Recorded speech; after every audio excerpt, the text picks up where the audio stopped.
The Vishanti had shown Stephen Strange many impossible things across his years as master of the mystic arts. He had witnessed the birth of stars within the eye of Agamotto, conversed with entities older than Earth itself, and walked the kaleidoscopic pathways between dimensions where physics wept and surrendered. Yet nothing in his vast experience had prepared him for the reading currently blazing across the mystical detection arrays within the Sanctum Sanctorum. "Wong, tell me I'm misreading this," Strange said, his hands tracing glowing mandalas in the air as streams of eldritch data materialized before him. The symbols twisted and reformed, each configuration more alarming than the last. Wong approached, his expression already grave. As the Sorcerer Supreme, he had learned to trust Strange's instincts even when they seemed paranoid. What he saw in the mystical projections made his jaw tighten. "You're not misreading it. The demon gods are moving." Not one, not two. 7 distinct, mystical dimensions were experiencing synchronized energy spikes, each one corresponding to ancient demon entities that had been dormant for millennia. Cyttorak's Crimson Dimension, the Dark Dimension where Dormammu lurked, Nightmare's Dream Dimension. 4 others, each ruled by beings of such power that even speaking their names could draw unwanted attention. "They're establishing tournament grounds," Strange said, and the words tasted like ash.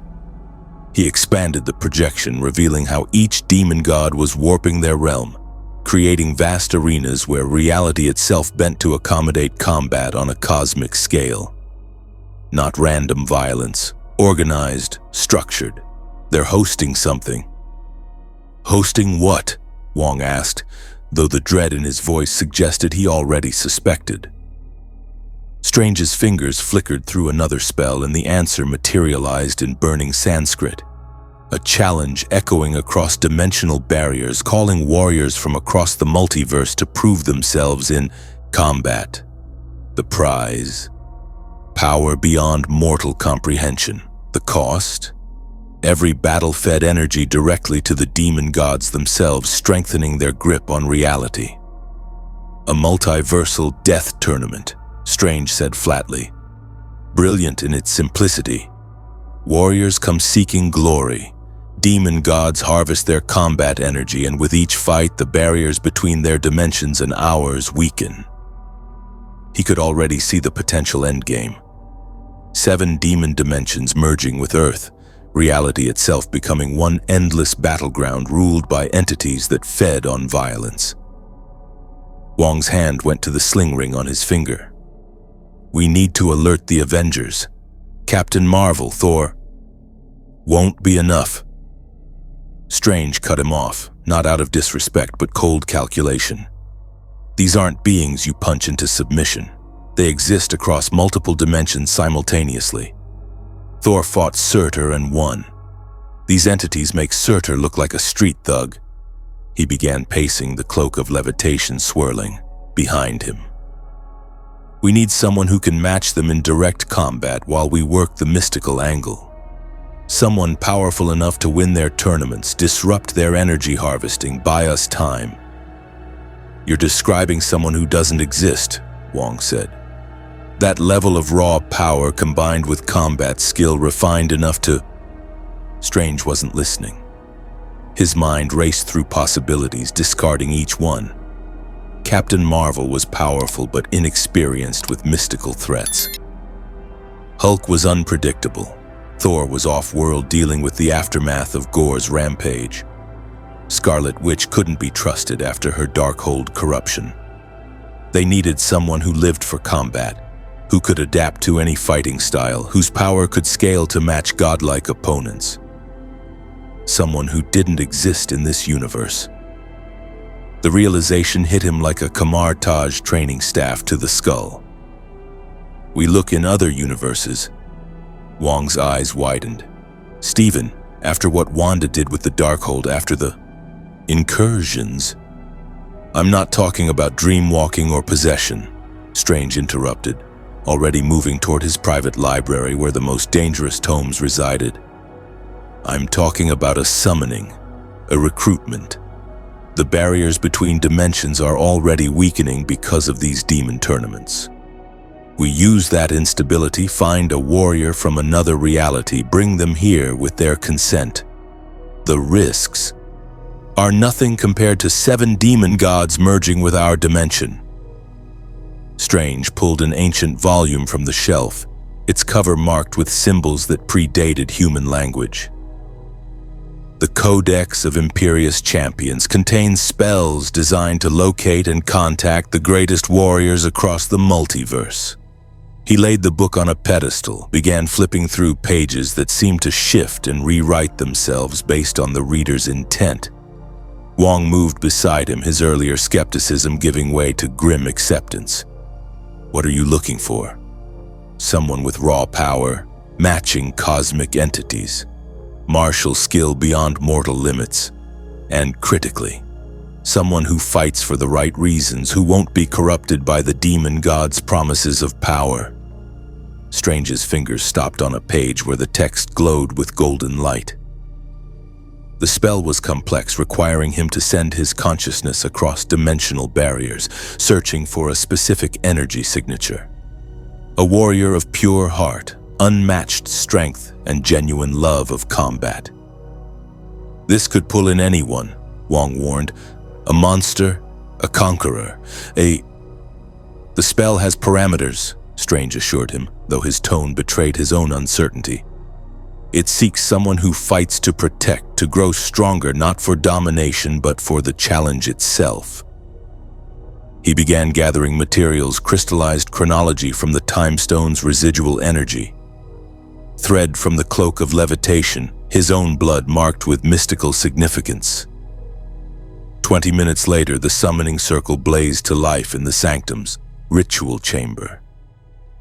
Strange stood at its center, hands moving through gestures that made reality ripple.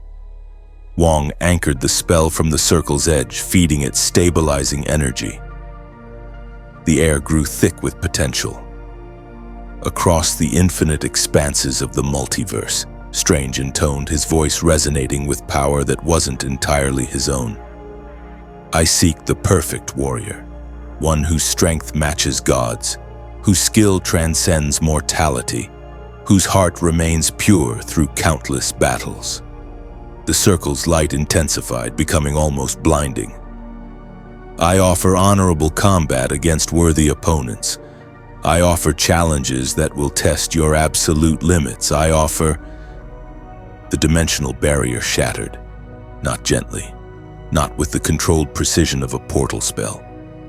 The fabric of reality tore open like paper, and through that tear came an energy signature so immense that every mystical alarm in the Sanctum Sanctorum started screaming. Strange felt the raw power wash over him. This wasn't magic, wasn't cosmic energy as Marvel understood it, but something primal. Life force refined to such intensity that it approached divinity. A figure emerged from the rift, landing in the circle with enough force to crack the reinforced stone floor. He was shorter than Strange expected, wearing an orange guy with a blue undershirt, spiky black hair defying gravity, and an expression of absolute confusion that somehow didn't diminish the warrior's presence. The energy radiating from him made Strange's hands tremble.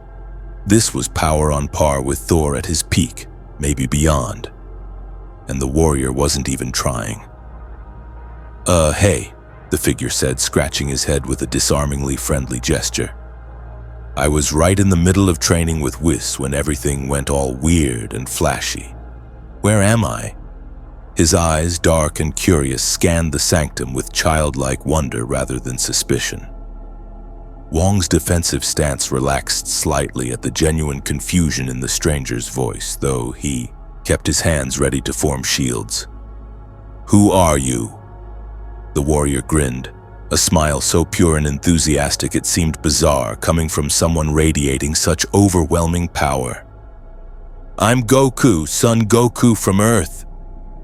He looked around at the mystical architecture, the floating candles, the windows that showed other dimensions. This is amazing. Is this magic? Real magic? I've seen some magic back home, but nothing like... He stopped, focusing on Strange with sudden intensity. Wait, you're the one who called me here, right? I felt something pulling and then whoosh. He made an exaggerated gesture. Are you strong? You feel different from anyone I've ever sensed. Strange exchanged a glance with Wong. The warrior Goku had no guile in his expression, no hidden agenda. Just honest curiosity and barely contained excitement. But that power... My name is Dr. Stephen Strange, and this is Wong, the Sorcerer Supreme, Strange said carefully, already working through the implications of what he'd summoned.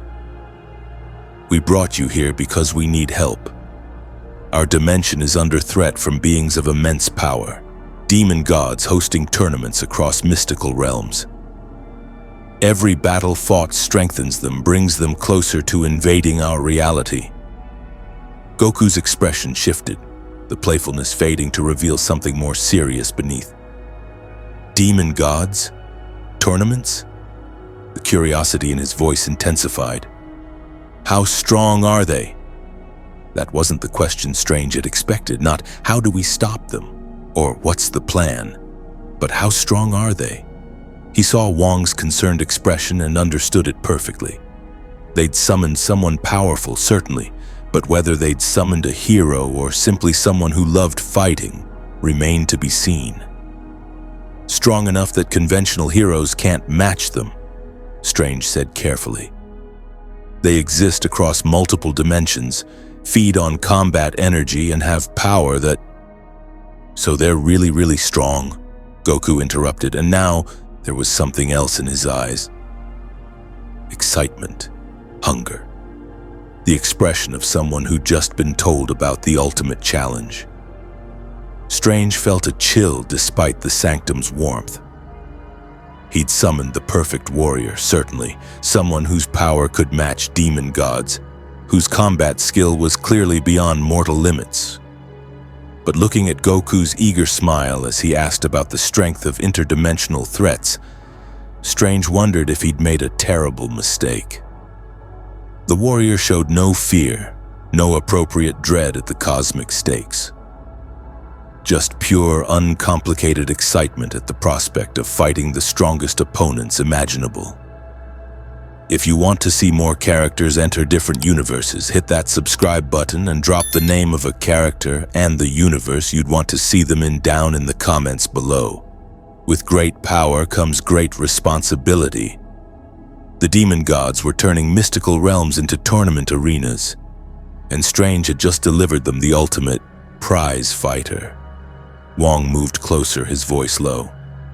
Stephen, his energy signature, it's not magical, but it's reading at levels that rival celestials. What exactly did you summon?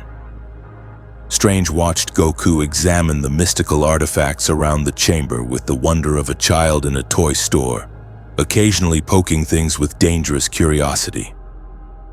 The warrior had no malice, no darkness, but he also seemed to have no concept of the existential stakes involved. I summoned someone who can fight demon gods, Strange said quietly. I just hope I can convince him why he should. Outside the sanctum, across 7 mystical dimensions, demon gods felt the arrival of Goku's energy signature. Ancient beings paused their preparations. Dormammu's flames flickered with interest. Cyttorak's attention focused like a burning lens.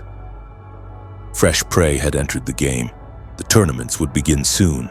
Let me make sure I understand this correctly, Strange said, conjuring a visual representation of the mystical dimensions in the air between them. 7 glowing spheres, each pulsing with malevolent energy, connected by threads of corruption reaching toward a central point.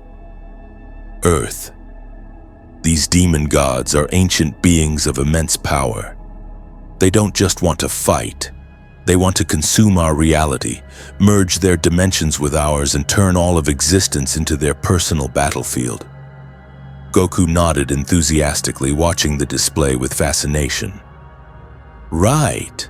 So they're using tournaments to get stronger. That's actually pretty smart. He leaned closer to examine one of the spheres. "Can I touch this, or will it—" "Please don't," Wong said quickly, adjusting the spell to keep it just out of Goku's reach. The Sorcerer Supreme had seen many warriors in his time, but none quite like this. The man radiated enough power to level a city, yet possessed the curiosity of someone who'd never encountered genuine danger. It was both endearing and deeply concerning. Strange pressed on, trying a different approach. "Goku, these entities feed on combat. Every fight that happens in their realms makes them stronger. If they accumulate enough power, they'll breach into our dimension. Billions of innocent people will die." "Oh." Goku's expression turned serious, his hand dropping from where he'd been reaching toward the mystical display. "So we need to stop them before they get that strong. How do we do that?" Finally, Strange thought, appropriate concern. The tournaments have already begun. Warriors from across dimensions are being drawn to these realms, lured by promises of power and glory. Each battle fought feeds energy to the demon gods. We need to disrupt their energy harvesting, but we can't just destroy the dimensions. They're too fundamental to reality's structure. "So we have to win the tournaments?" Goku asked. Strange hesitated. In a sense, if someone could enter these realms, defeat the champions the demon gods have assembled, and prevent the tournaments from reaching their conclusion, it would deny them the energy they need. But it's not about simply winning fights. It's about strategic intervention while we work on a mystical solution to permanently seal these dimensions. "Got it!"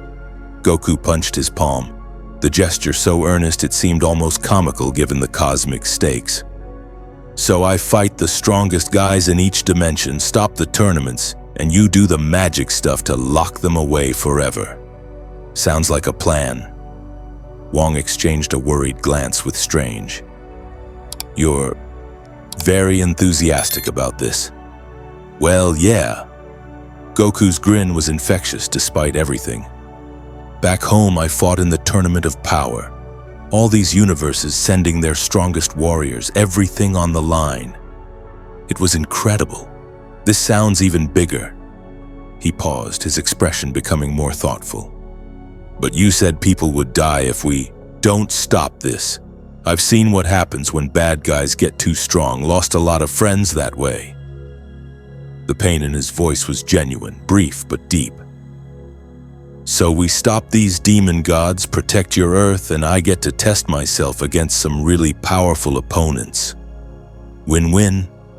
Strange studied Goku carefully. The warrior was sincere, that much was clear. There was no deception, no hidden agenda. But there was also that underlying excitement when he talked about fighting strong opponents. It wasn't bloodlust exactly, more like an athlete discussing the Olympics.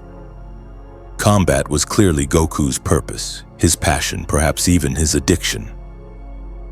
"There's something you need to understand," Strange said carefully. "These demon gods will try to manipulate you. They'll offer you challenges, promise you fights against their strongest champions. They'll appeal to your desire for worthy opponents. But every fight you engage in, every battle you win feeds them power. You can't just fight everyone you encounter." Goku scratched his head, looking genuinely puzzled. "But you just said I needed to fight to stop the tournaments." "Strategic fights," Strange emphasized. "Targeted intervention, not accepting every challenge that—" "Dr. Strange." Wong's voice cut through with sudden urgency. He was looking at a mystical alarm that had just activated, runes blazing crimson across the wall. "The Crimson Dimension. Something's breaching."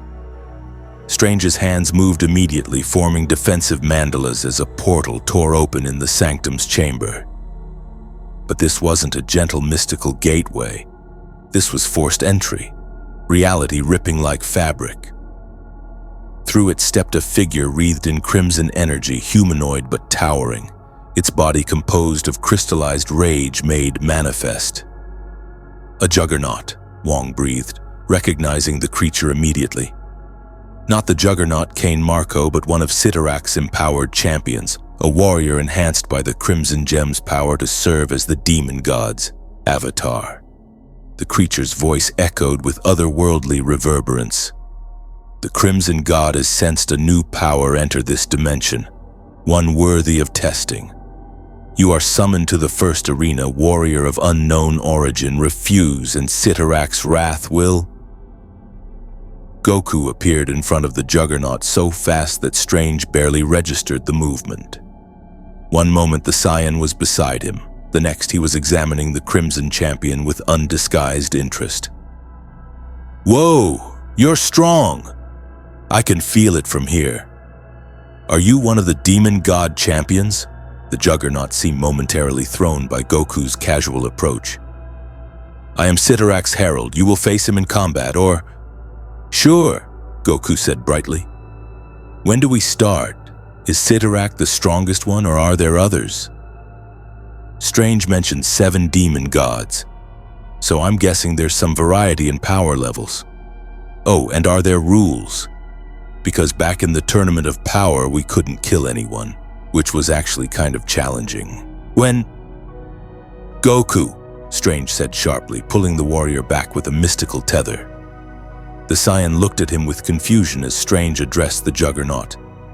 "Tell Cyttorak we decline his invitation. This warrior is not participating in your tournaments." The Juggernaut's laughter shook the Sanctum's foundations. "You presume to refuse the Crimson God? Very well. If the warrior will not come to the arena..." The creature's form began expanding, drawing more power from the dimensional rift. The arena comes to him. Reality warped. The Sanctum's walls began transforming, stone becoming crystallized crimson energy. Strange felt Cyttorak's dimension attempting to merge with their location, creating a localized arena. "Wong, containment wards, now!" Wong's hands moved through complex gestures, golden barriers erupting to push back against the dimensional intrusion. But Cyttorak's power was immense, fed by millennia of accumulated rage and combat energy. The wards held barely, creating a stalemate. "This is interesting," Goku said, watching the magical battle with fascination. "So the demon god can just change places into his dimension? That's a neat trick. Reminds me of when Boo turned people into candy." He looked at Strange. "You need help with this? I could probably just knock out his champion and..." "No!" Strange and Wong said simultaneously. But it was too late. Goku had already moved, appearing beside the Juggernaut with that impossible speed. "Hey, no hard feelings, but you're kinda threatening my new friends here and..." The Juggernaut swung a fist crackling with Cyttorak's power, a blow that could shatter mountains. Goku blocked it with one hand, almost casually, and the resulting shockwave shattered every window in the Sanctum. For a moment, nobody moved. The Juggernaut stared at his arrested fist. Wong's jaw dropped. Strange felt his carefully constructed understanding of power scales crumbling. "You're definitely strong," Goku said, still holding the creature's fist in place without apparent effort. "But I've fought gods before. You're gonna need to power up if you want this to be interesting." The Juggernaut roared, crimson energy exploding from his form as he drew deeper on Cyttorak's power. The dimensional rift widened. Strange felt the demon god's attention focusing fully on this location, ancient consciousness drawn by the prospect of a worthy challenge. And Goku smiled, that pure, eager smile of someone who'd found exactly what they'd been hoping for.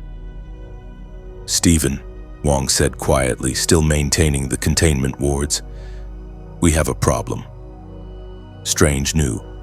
He'd summoned the perfect warrior to fight demon gods. But looking at Goku's expression as the Juggernaut powered up, as Cyttorak's full attention focused on the Sanctum, Strange realized the deeper issue. Goku didn't just fight to protect. He fought because he loved it. And demon gods specialized in exploiting exactly that kind of passion. The tournaments hadn't even officially begun, and already one demon god was personally investing power into claiming this new warrior. The energy feeding into the juggernaut was immense. Cyttorak was making a statement showing what awaited in his realm.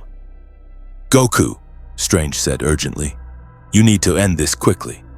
Don't let it become a real fight. The longer you battle, the more..." Golden light erupted from Goku's form. His hair shifted blonde, eyes turning teal, an aura of power so intense it made the Sanctum's mystical defenses scream in protest. "Sorry," Goku said, not sounding sorry at all. "But if he's getting serious, it's only fair I do too. Super Saiyan should be enough for..." The Juggernaut attacked with renewed fury, trading blows with the transformed Goku at speeds that created sonic booms. Each impact sent shockwaves through multiple dimensions. Strange felt Cyttorak's attention sharpen with interest.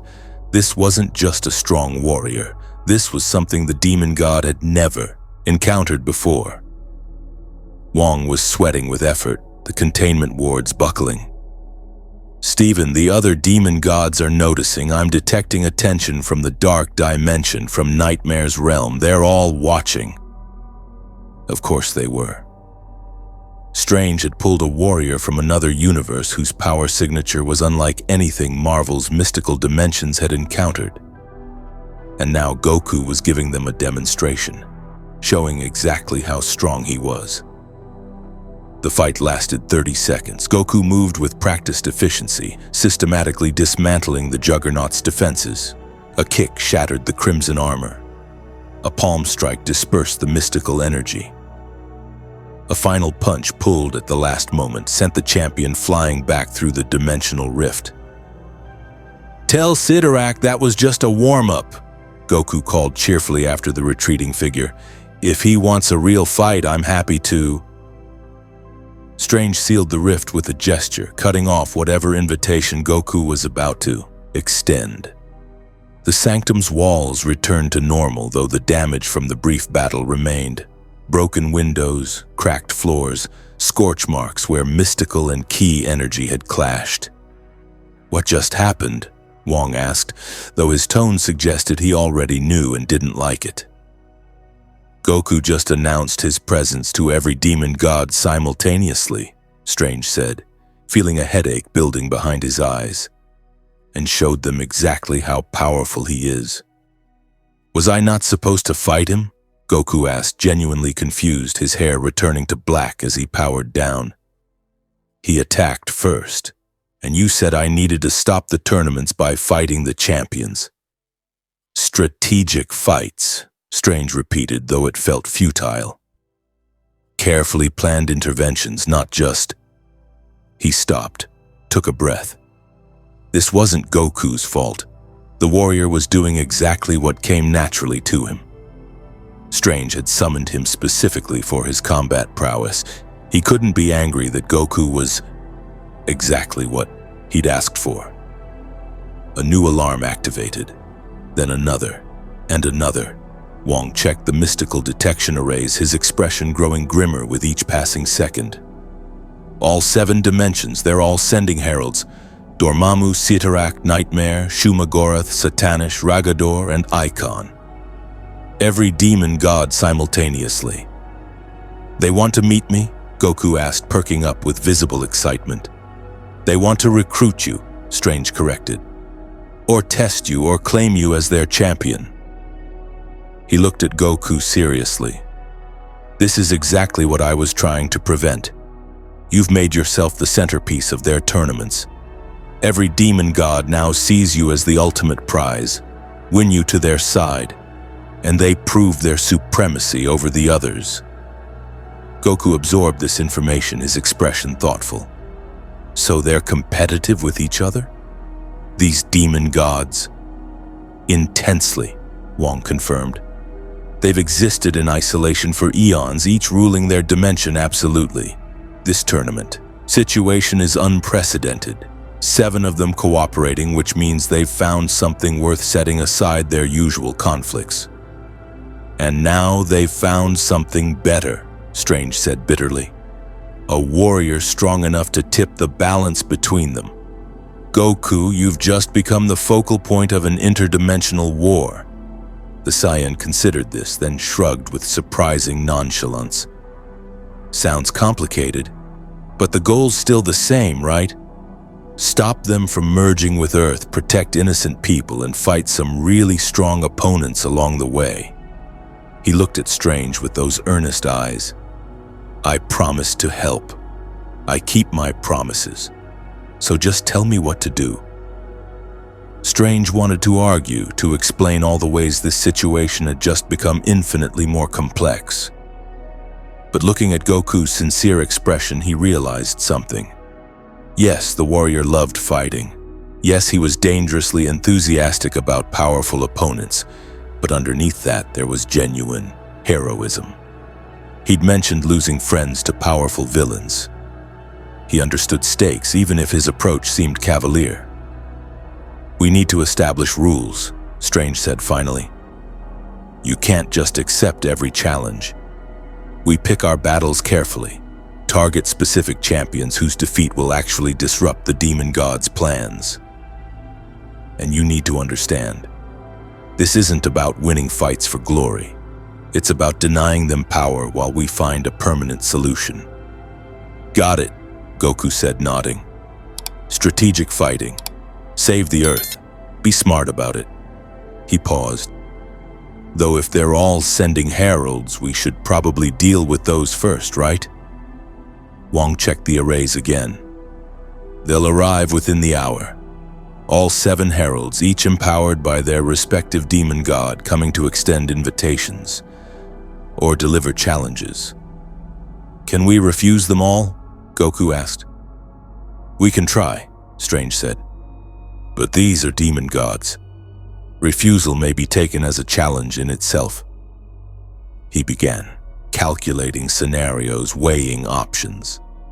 Actually, there might be an advantage here. If they're competing for you, we can use that. Play them against each other, accept challenges from some to anger others, create chaos in their alliance. So we start a fight between the demon gods? Goku's eyes lit up.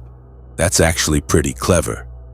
A figurative fight, Strange clarified quickly. Political maneuvering, making them suspicious of each other's intentions. Not literal. Goku, why are you looking at me like that? Because back home, when powerful beings started arguing about who was strongest, it usually ended in actual fighting, Goku said matter-of-factly. And honestly, that usually worked out better than trying to out-talk them. Wong made a sound that might have been a laugh or a sob. Steven, I think we need to seriously reconsider this plan. But Strange was already thinking several moves ahead. Goku was right, in his own brutally straightforward way. Demon gods respected power above all else. Trying to outwit or manipulate beings who'd existed for eons was a fool's errand. But having a warrior who could actually challenge them, who could walk into their dimensions and emerge victorious, that was leverage, dangerous leverage, potentially catastrophic leverage. But leverage nonetheless. When the heralds arrive, Strange said, formulating a plan even as he spoke, we'll hear them out, all 7. Make them compete for your attention, Goku. Let them see you as the prize they need to earn. Meanwhile, Wong and I will analyze their dimensional signatures, look for weaknesses in how they're connecting their realms. And then I fight whoever needs fighting? Goku asked hopefully. Eventually, Strange said. But remember, every fight feeds them power. We need to be strategic about which battles we choose. The words felt hollow even as he spoke them. Looking at Goku's barely contained excitement, at the way the warrior's eyes gleamed when discussing powerful opponents, Strange knew that strategic restraint was going to be an ongoing challenge.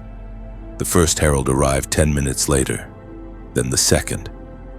Within the hour, all 7 stood in the Sanctum Sanctorum's main chamber, each radiating their patron demon god's power, each eyeing the others with obvious hostility. The tournament for Goku's allegiance had officially begun, and somewhere across 7 mystical dimensions, ancient beings of unfathomable power watched with growing interest. Strange had wanted a warrior who could fight demon gods. He'd gotten exactly that. Whether he'd saved the world or doomed it remained to be seen. The Sanctum Sanctorum had seen many strange gatherings in its long history. But 7 demon heralds standing in uneasy truce might have been the strangest. Each emanated their patron's distinctive energy. Crimson rage from Cyttorak's champion, shadow smoke from Nightmare's emissary, burning darkness from Dormammu's avatar, and 4 others representing demon gods whose names alone could crack mortal minds. Goku stood in the center of them all, completely relaxed, examining each herald with unconcealed curiosity. So you all serve different demon gods? That must be interesting. Do you ever compete with each other? We do not serve, hissed Dormammu's herald, a being of living flame shaped vaguely like a man. We are extensions of our Lord's will granted power beyond mortal comprehension. Right, sorry, Goku said, not sounding particularly sorry. So you're like, part of them? That's actually really cool. Back home there were fusion techniques where 2 people could merge, but this sounds different. Strange watched the herald's reactions carefully. They'd expected fear, reverence, or at least appropriate caution. Goku's genuine interest was throwing them off balance. Good. Keep them uncertain. Nightmare's herald, a creature of solidified darkness that hurt to look at directly, spoke next. The Lord of Dreams has witnessed your power, warrior. He offers you something unique, entrance to the Dream Dimensions tournament, where you will face opponents drawn from the nightmares of every living being across dimensions. Their strength will scale to match yours, growing infinitely stronger with each victory. Goku's expression brightened. Opponents who get stronger the more I fight them. That sounds amazing. How does... He's not interested, Strange interrupted, stepping forward. Goku is here to help protect this dimension, not participate in your master's games. The Juggernaut Herald, now repaired from Goku's earlier assault, laughed, the sound like grinding stone. Cyttorak offers superior terms. The Crimson Dimensions arena has stood for eons, where the strongest warriors across realities have tested themselves. Your previous display was adequate. My lord would see your full power. Full power? Goku tilted his head. I was only using Super Saiyan. There are levels beyond that. Super Saiyan 2, Super Saiyan 3, Super Saiyan God, Super Saiyan Blue, and then there's Ultra Instinct, which is a completely different technique altogether. Each one's exponentially stronger than... Wong subtly elbowed Strange, whispering urgently. He's advertising his power scaling to demon gods. Strange closed his eyes briefly. Goku, perhaps we should discuss your abilities privately before... But the damage was done. Every herald's attention sharpened. Their patrons, watching through these avatars, now knew that what they'd witnessed was a fraction of Goku's true strength. Strange could practically feel the demon god's hunger intensifying. Shuma-Gorath's herald spoke, a mass of tentacles that defied comfortable geometry. Many-angled one sees your potential. He offers knowledge, understanding of dimensions beyond your comprehension, power that transcends mere physical strength. Join his tournament and he will reshape you into something greater. I'm pretty happy being me, Goku said politely, but thanks for the offer. The herald representing Satanish, a being wreathed in hellfire, stepped forward. My lord offers what all warriors truly desire, worthy opponents without end. The Hellfire Arena hosts battles eternal, where death is temporary and conflict is infinite. You could fight forever, growing stronger with each victory. Strange saw Goku's expression shift, genuine interest flickering across his face. That offer had landed. Of course it had. Eternal combat with no consequences, constant growth through battle. It was perfect bait for someone like Goku. That actually sounds... Goku began. It's a trap, Strange said bluntly. They'll drain your energy with every fight, feed on your power until you're a husk. Then you'll be one more undying warrior fighting endlessly in their dimension while they harvest your strength for eternity. Goku looked at Strange, then back at Satanish's herald. Is that true? The herald's flames flickered. My lord offers fair exchange. Combat for power, strength for strength. What you call draining, we call mutual enhancement. Your battles would feed the dimension, yes, but you would also grow stronger than you ever imagined. But the people on Earth, Goku said slowly, working through the implications. Strange said if you demon gods get too strong, they'll die. So if I fight in your tournament and make you stronger, I'd be helping kill billions of people. He shook his head. No thanks, I'm good.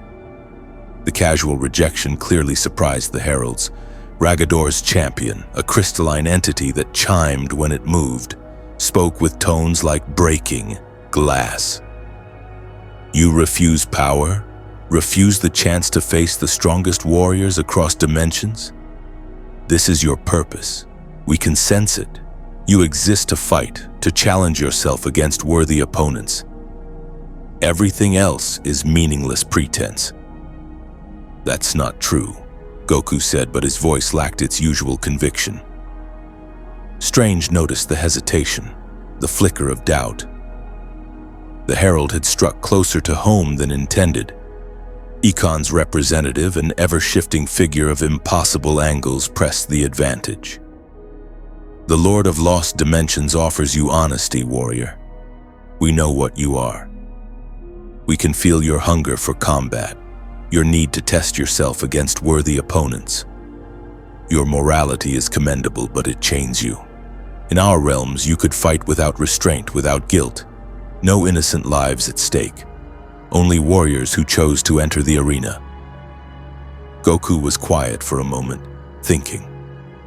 Strange watched carefully, ready to intervene if necessary. This was the critical moment. Would Goku's heroism override his battle hunger? Or would the demon god's offers prove too tempting?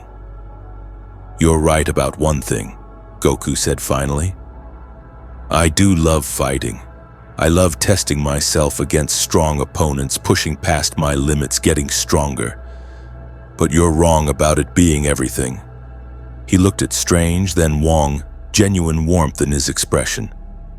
I've got friends. I've got family. I've seen what happens when people with power stop caring about protecting the weak. I've been that person before, actually. So focused on fighting that I forgot why I was fighting in the first place. His voice grew firmer. But I learned. Got taught some hard lessons by people I care about. So yeah, I want to fight you. I want to test myself against these demon gods you serve. But not in their arenas, not by their rules. If they want to challenge me, they can come here. Face me on neutral ground where their power games don't give them advantage. The sanctum went silent. Every herald stared at Goku with expressions ranging from shock to fury. Strange felt a smile tugging at his lips despite the situation. The Saiyan had just challenged 7 demon gods simultaneously, flipped the tournament premise entirely. You dare? Dormammu's herald burned brighter, flames licking toward Goku. You presume to dictate terms to the Dread One? I'm just saying if they really want to fight, I'm available, Goku said with a shrug. Otherwise, they can stop threatening Strange's world and we all go home. Seems fair to me. The Juggernaut took a menacing step forward. Cyttorak does not accept challenges from mortals. He issues them. Then I guess we've got nothing to talk about, Goku said, turning away dismissively. The herald's fist shot forward, crimson energy blazing. Goku twisted, caught the punch with 2 fingers and redirected it into the floor. The impact crater was significant but controlled. Goku had deliberately aimed the attack away from Strange and Wong. "Okay, new rule," Goku said, still holding the herald's fist. "No attacking my friends. You want to test me? Fine. But you come at Strange or Wong and I stop pulling my punches." He released the Juggernaut, who stumbled back. The other heralds shifted, preparing for combat. Strange began forming defensive shields. This was about to get very violent, very quickly. Then Nightmare's herald laughed, a sound like distant screaming. "Perhaps we've approached this incorrectly. The warrior makes a valid point. Why should he come to us when we could simply bring the tournament here?" Strange felt ice in his veins. "Absolutely not. You're not merging your dimensions with... Not a full merger," the shadow being clarified. "Temporary arenas, localized dimensional pockets where our Lord's champions could face this warrior on neutral ground as he requested. No risk to Earth's population. No corruption of your dimension, simply combat properly witnessed and fairly judged." It was a trap. Obviously a trap. But Strange could see Goku considering it, wheels turning behind those deceptively simple eyes. "What are the terms?" Goku asked. "Don't negotiate with demon gods," Wong said urgently. "This is exactly what they want, getting you to agree to structured combat which still feeds them power." "But if we're going to stop them anyway, doesn't it make sense to know what they're planning?" Goku countered. He looked at the Nightmare Herald. "So what are you proposing? 7 fights, 1 against each demon god's champion?" 7 stages, the Herald corrected. Each dimension hosts 1 tournament bracket. Winners advance, losers are eliminated. The final victor faces a champion of our Lord's combined power, the ultimate test. "And if I win?" Goku asked. The heralds exchanged glances, clearly communicating with their patrons. Finally, Dormammu's avatar spoke. "If you defeat the combined champion, the demon gods will withdraw their claim on this dimension, the tournament's end, and we return to our realms." "Lies," Strange said flatly. "Demon gods don't surrender. They'll manipulate the terms, find loopholes, ensure they win regardless of the outcome." "Actually," Goku said thoughtfully, "if they promise to leave Earth alone, that's something. And I'll know if they're lying. I can usually sense when someone's being dishonest about fighting." He looked at Strange. "Besides, you said you needed time to work on a magical solution, right? If I can keep them busy with these tournaments, give you space to do your thing, isn't that the plan anyway?" Strange wanted to argue. Every instinct screamed that this was a catastrophically bad idea. But Goku's logic was sound. They needed time, and the Saiyan could provide it. Moreover, refusing might provoke an immediate assault from all 7 demon gods simultaneously, which would be even worse. "Modified terms," Strange said, stepping forward to address the heralds directly. "The tournaments happen in isolated dimensional pockets as you suggested, but they're supervised by the Vishanti, adjudicated by neutral mystical authorities. No hidden conditions, no soul-binding contracts, no corruption of the warrior regardless of outcome. Pure combat, nothing more." The heralds conferred silently with their patrons. Strange could feel the demon god's presence pressing against reality, weighing their options. They wanted Goku badly, his power, his potential, his perfect warrior spirit. But they also sensed the trap being laid, understood that oversight would limit their manipulation. "Agreed," all 7 said in unison, speaking with their patron's combined voice. "The Vishanti may observe. Combat will be pure. But understand, sorcerer, your warrior will face challenges beyond mortal comprehension. Champions drawn from across the multiverse, enhanced by our power, driven by hunger for glory. If he falls, you lose your only weapon against us. I won't fall, Goku said with absolute confidence. Not arrogance, simple statement of fact. When does the first tournament start? Cyttorak's juggernaut grinned, an expression that looked wrong on his crystalline features. Tomorrow. The Crimson Dimension hosts the first stage. Be ready, Saiyan. My lord's arena has broken countless warriors who thought themselves invincible. The heralds began dissipating, returning to their respective dimensions. As they faded, Strange caught fragments of their patron's communications. Excitement, anticipation, and underneath it all, hunger. They saw Goku as prey, as the ultimate prize to claim. When the last herald vanished, silence filled the sanctum. Wong immediately began damage control, repairing the cracked floor and resetting mystical wards. Strange walked to the window overlooking Bleecker Street, mind racing through scenarios. You think I made the right choice? Goku asked, coming to stand beside him. Strange considered lying, offering false reassurance, but he respected Goku. Too much for that. I think you made the inevitable choice. They would have forced a confrontation one way or another. At least this way we have some control over the circumstances. But you're worried I'm going to love the fighting too much, Goku said, showing more perception than Strange had credited him with. That I'll get caught up in the tournaments and forget about protecting Earth. Are you? Strange asked bluntly. Goku was quiet for a moment, watching the normal humans going about their evening routines on the street below.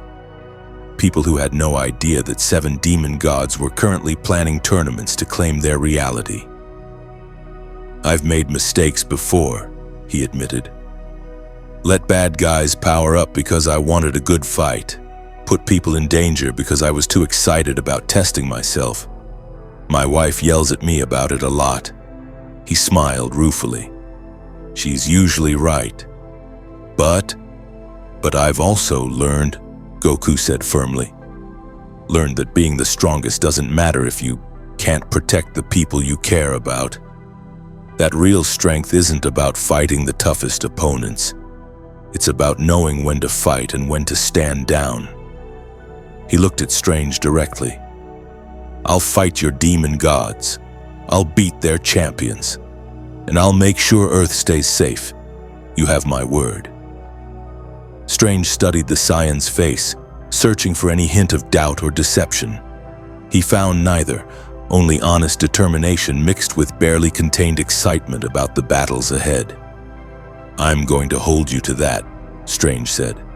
And Goku, if at any point you feel yourself getting lost in the combat, if the tournament aspect starts mattering more than the stakes, tell me.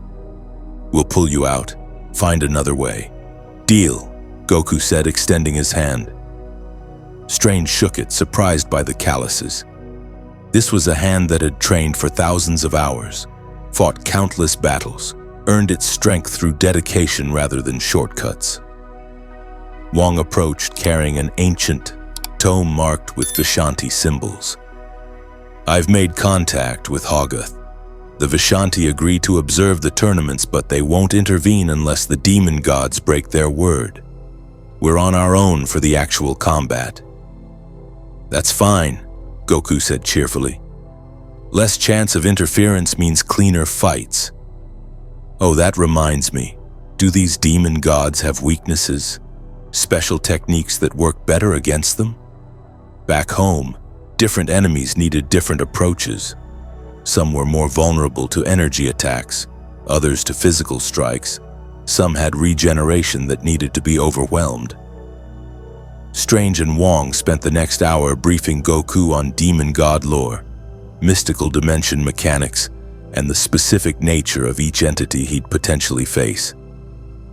To Strange's surprise, Goku absorbed the information quickly, asking intelligent questions about dimensional stability, energy absorption rates, and combat applications of mystical principles. You're familiar with strategic analysis, Strange observed. I've fought gods before, Goku said simply. You can't just punch your way through everything even if you're strong enough. Gotta understand your opponent, know what they can do, figure out their patterns. He grinned.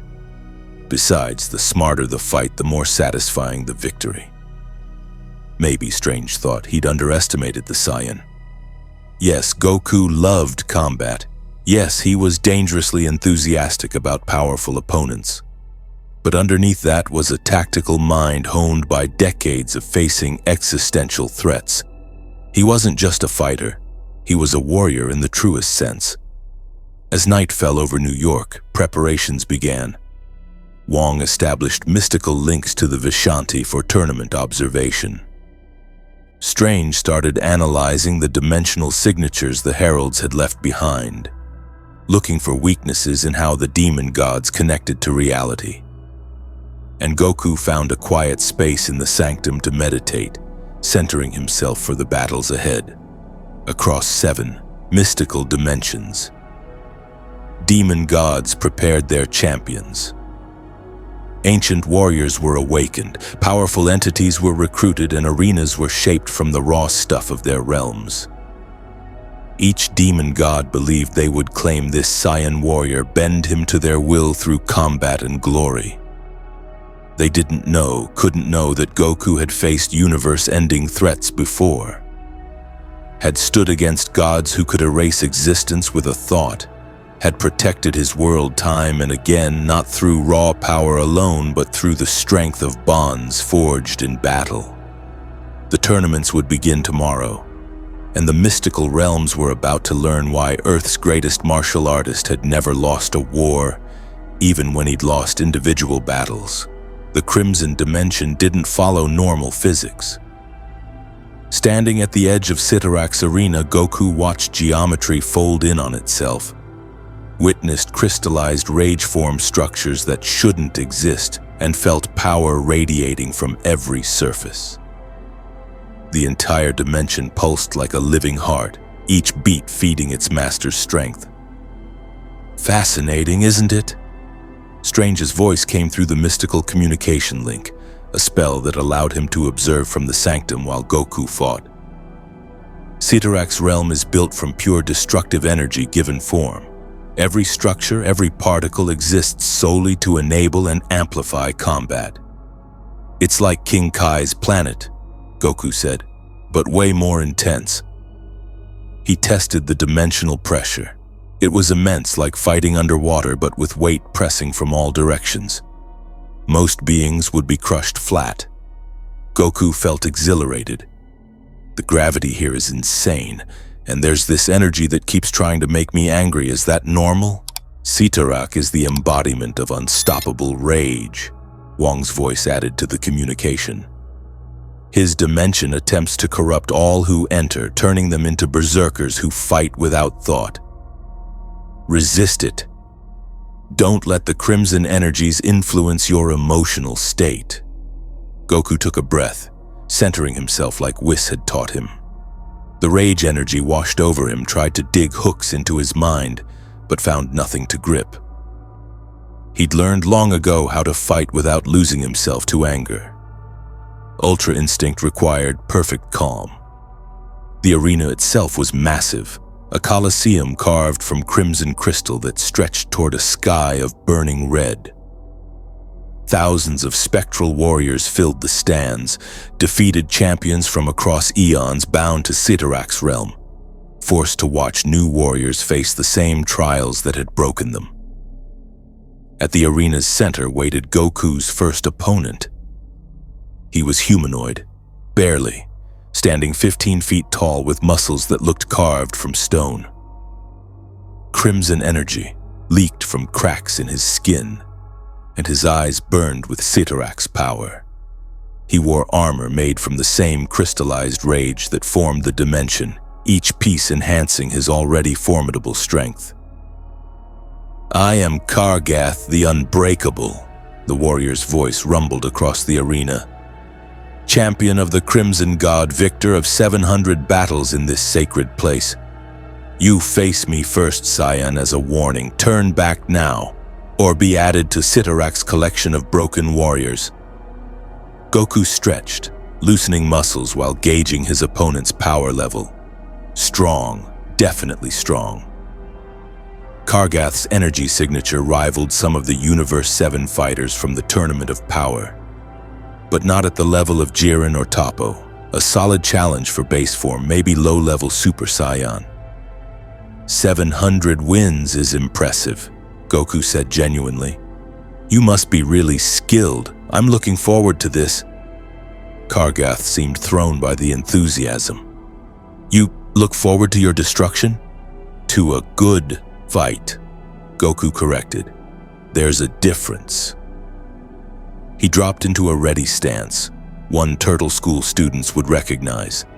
Balanced weight, hands positioned for both offense and defense. Whenever you're ready. The Crimson Champion charged, and the arena shook with each thunderous step. His fist came down like a falling mountain, crimson energy trailing behind it. Goku sidestepped casually, analyzing the attack's structure. Powerful, yes, but straightforward. Heavy commitment to each strike, which meant openings. Kargath's fist cratered the arena floor, sending shockwaves that would have liquefied a normal human. Goku was already behind him, tapping the warrior's shoulder. Your form's pretty good, but you telegraph your strikes. Try tightening up your... The backhand came faster than Goku expected. Kargath had feinted with the first punch. Clever. The strike caught Goku across the chest, sending him skidding back across crystalline ground. He felt ribs flex but not break, tasted blood but not serious injury. Okay, Goku said, wiping his mouth with a grin. You've got skills to back up those 700 wins. This is going to be fun. From the sanctum, Strange watched through mystical scrying with growing concern. Goku, this isn't a sparring match. End it quickly. Every second you fight feeds energy to Cyttorak. But Goku was already engaged, trading blows with Kargath in a display of martial prowess that made the spectral warriors lean forward with interest. The Saiyan wasn't just fighting. He was analyzing, learning his opponent's patterns, adapting to the Crimson Dimension's unique properties. Kargath unleashed a technique called Crimson Rupture, reality itself cracking around his fists as he attacked with devastating combinations. Each strike carried Cyttorak's power, capable of shattering mountains. Goku wove through them with practiced ease, occasionally blocking to test his opponent's strength, sometimes taking hits deliberately to gauge their impact. He's toying with his opponent, Wong observed, watching the mystical display alongside Strange. Testing limits, learning the dimension's rules, and feeding Cyttorak massive amounts of combat energy in the process, Strange said grimly. He could see it, threads of power flowing from the arena to the dimension's core where Cyttorak's consciousness waited. The demon god was harvesting strength from every exchange, growing marginally but measurably more powerful. In the arena, Goku had seen enough. You're really strong, Kargath. Thanks for the warm-up, but I should probably get serious now. Don't want to waste too much time. Golden light exploded from Goku's form as he transformed, hair shifting to blonde, eyes to teal. Super Saiyan's power multiplied his base strength 50-fold, and suddenly the fight wasn't even close. Kargath's next strike met Goku's palm and stopped dead, all that crimson-enhanced power utterly arrested. What? Impossible! Kargath pulled back, genuinely shocked. I am empowered by Cyttorak himself. No mortal should... Goku's punch was merciful by his standards, pulling back at the last instant. It still hit with enough force to shatter Kargath's crystalline armor, send him flying across the arena, and embed him in the far wall. The Crimson Champion slumped, conscious but clearly defeated. The spectral warriors erupted in surprise. Nothing had beaten Kargath that decisively in centuries. Goku powered down, walking over to his fallen opponent. You fought well. 700 wins. That takes real dedication. Want some tips on improving your guard? I noticed you drop your left shoulder when throwing right crosses. Kargath stared up at him, confusion replacing fury. You offer advice to a defeated enemy? Why not? You're a warrior, right? Warriors help each other get stronger. Goku extended a hand to help Kargath up. The gesture was so genuine, so free of mockery, that the Crimson Champion actually took it. Across the dimension, Cyttorak's attention focused fully on the arena. This warrior was unprecedented, power beyond most cosmic entities, skill refined through countless battles, and somehow, impossibly, a pure heart untouched by rage despite standing in the Crimson Dimension itself. A voice boomed across the arena, shaking reality. Impressive, Saiyan. You have defeated my champion with ease. But Kargath was merely the beginning. The arena transformed.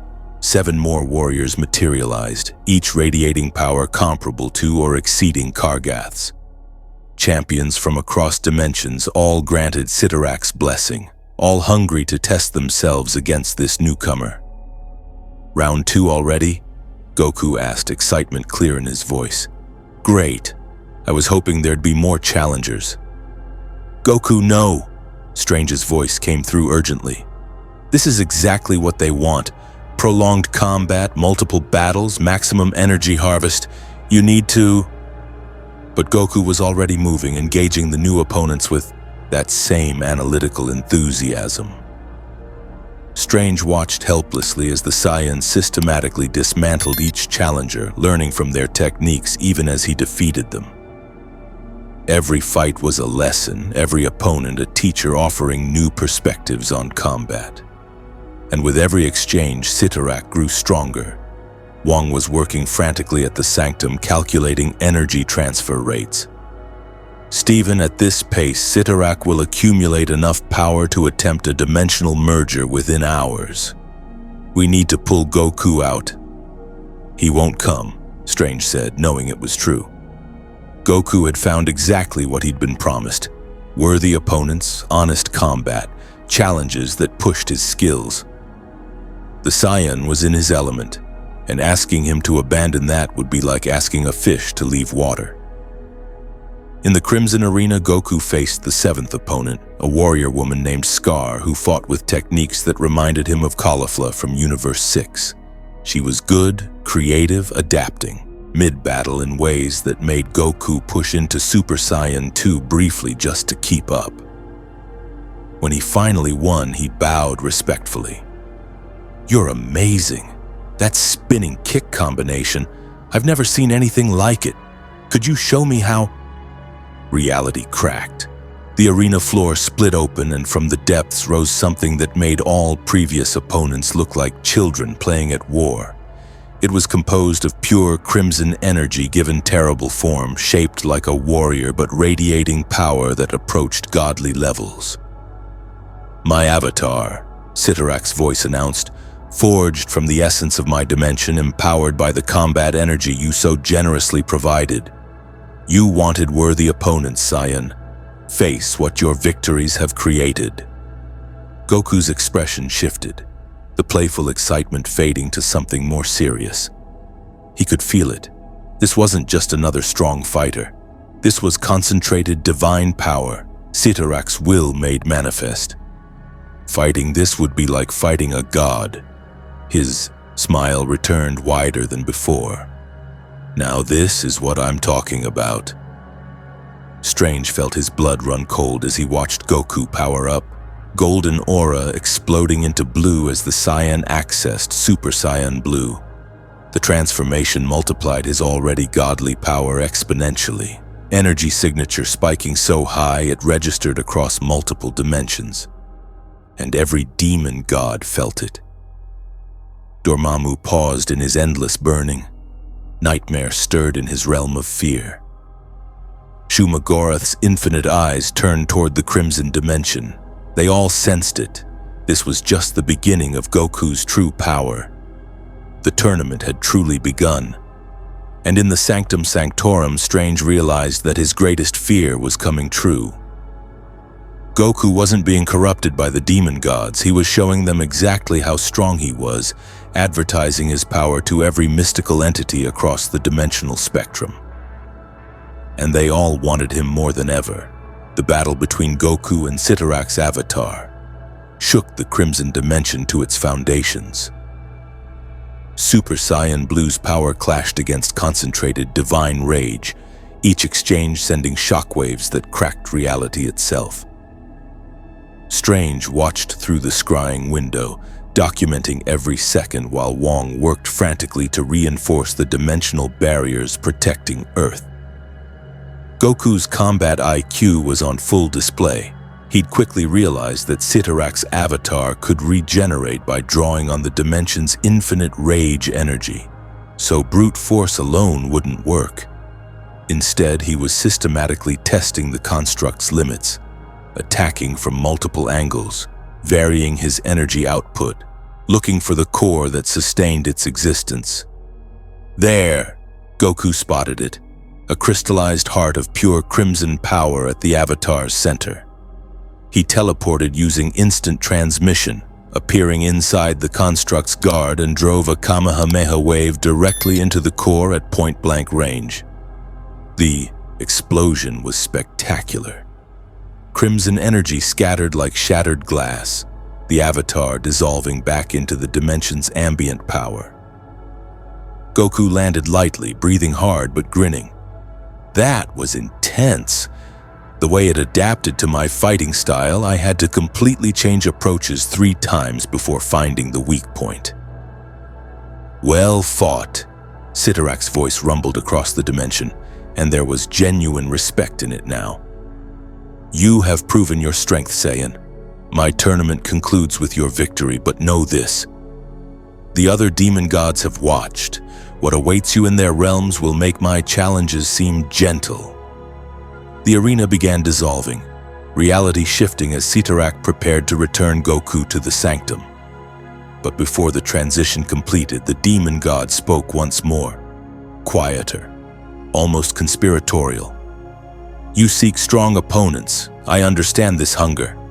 It is why I exist. The others will offer you tricks, illusions, psychological warfare. But if you tire of their games, my dimension always welcomes true warriors. Then Goku was back in the sanctum, golden blue aura fading as he powered down. Strange and Wong rushed forward, immediately checking him for dimensional corruption or mystical contamination.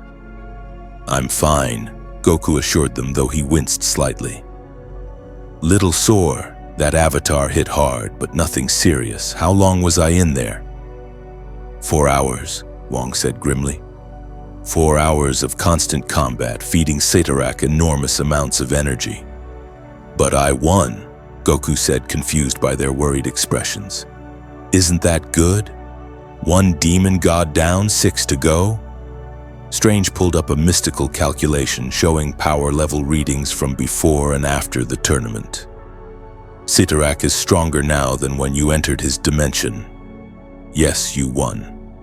Yes, he's agreed to withdraw his claim on Earth, but you made him more powerful in the process and demonstrated to the other 6 exactly what level of challenge they need to prepare.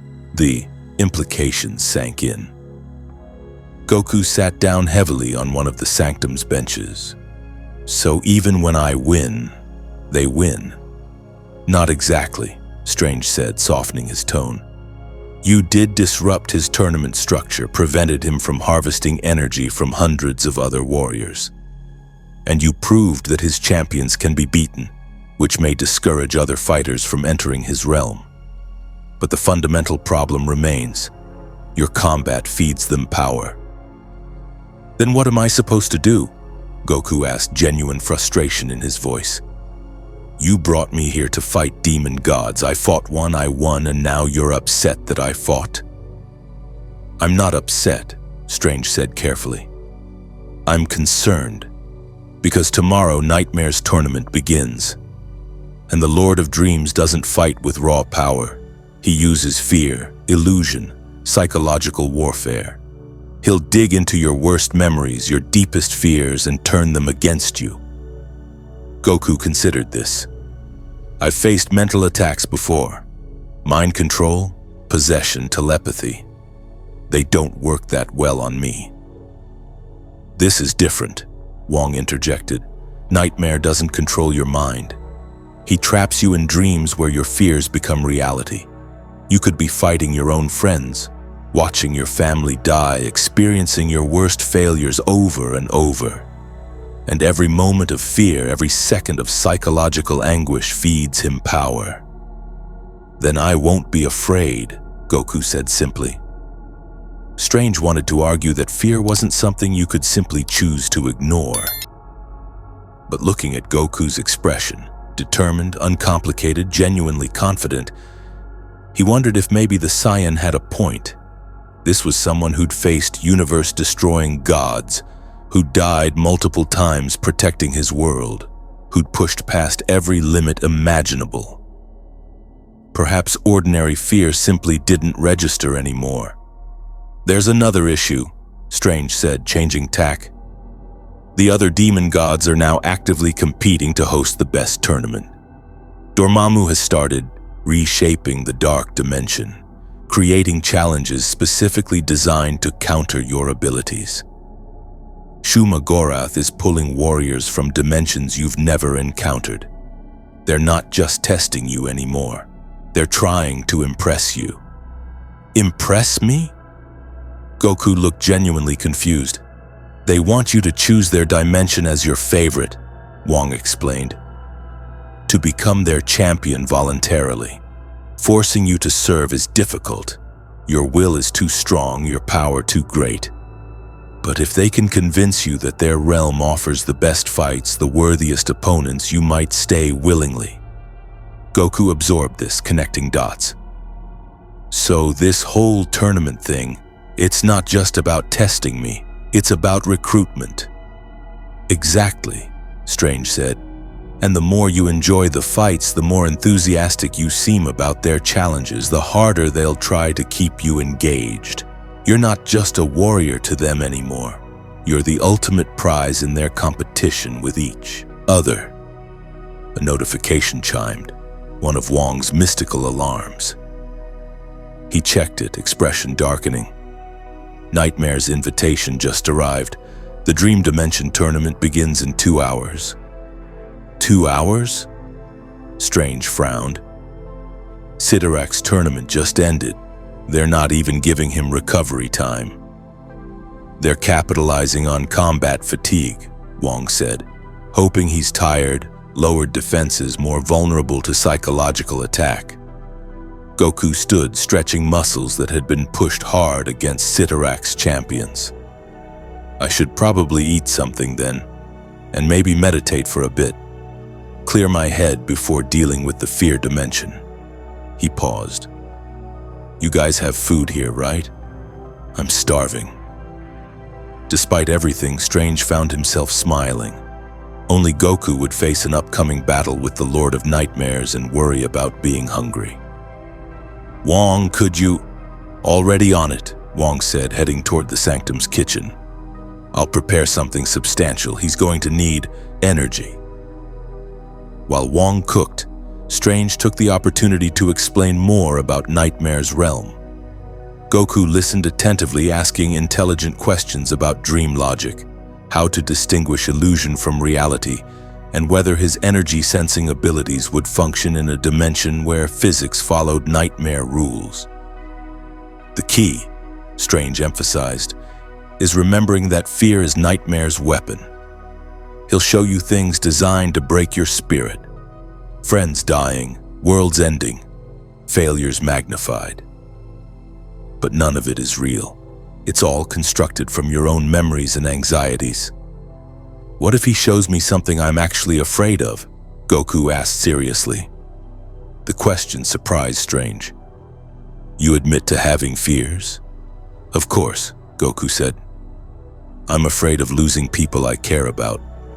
Afraid of not being strong enough when it matters. Afraid that someday I'll fail to protect Earth and everyone will suffer because I wasn't good enough.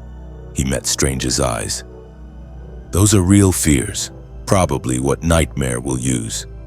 Then how will you fight him? Strange asked.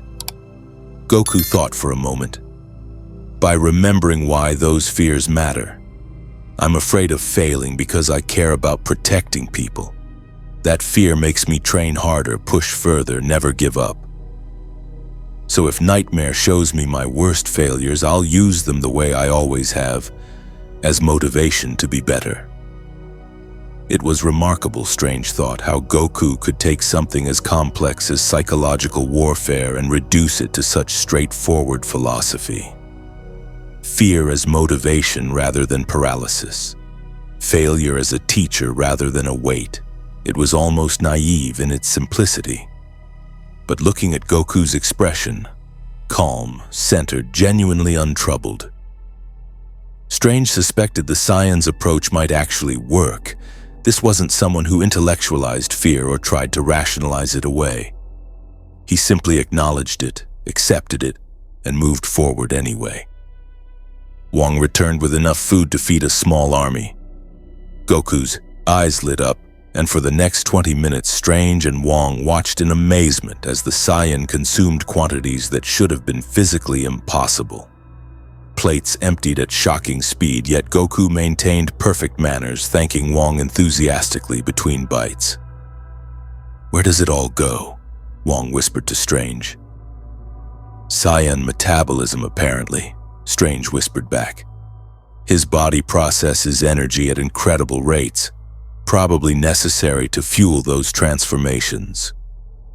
With 30 minutes remaining before Nightmare's tournament, Goku found a quiet corner of the sanctum and slipped into meditation.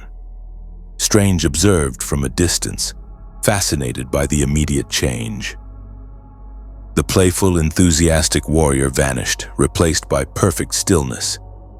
Goku's breathing slowed, his energy signature calmed to almost nothing, and an aura of peace settled over him. Is this the Ultra Instinct state he mentioned? Wong asked quietly.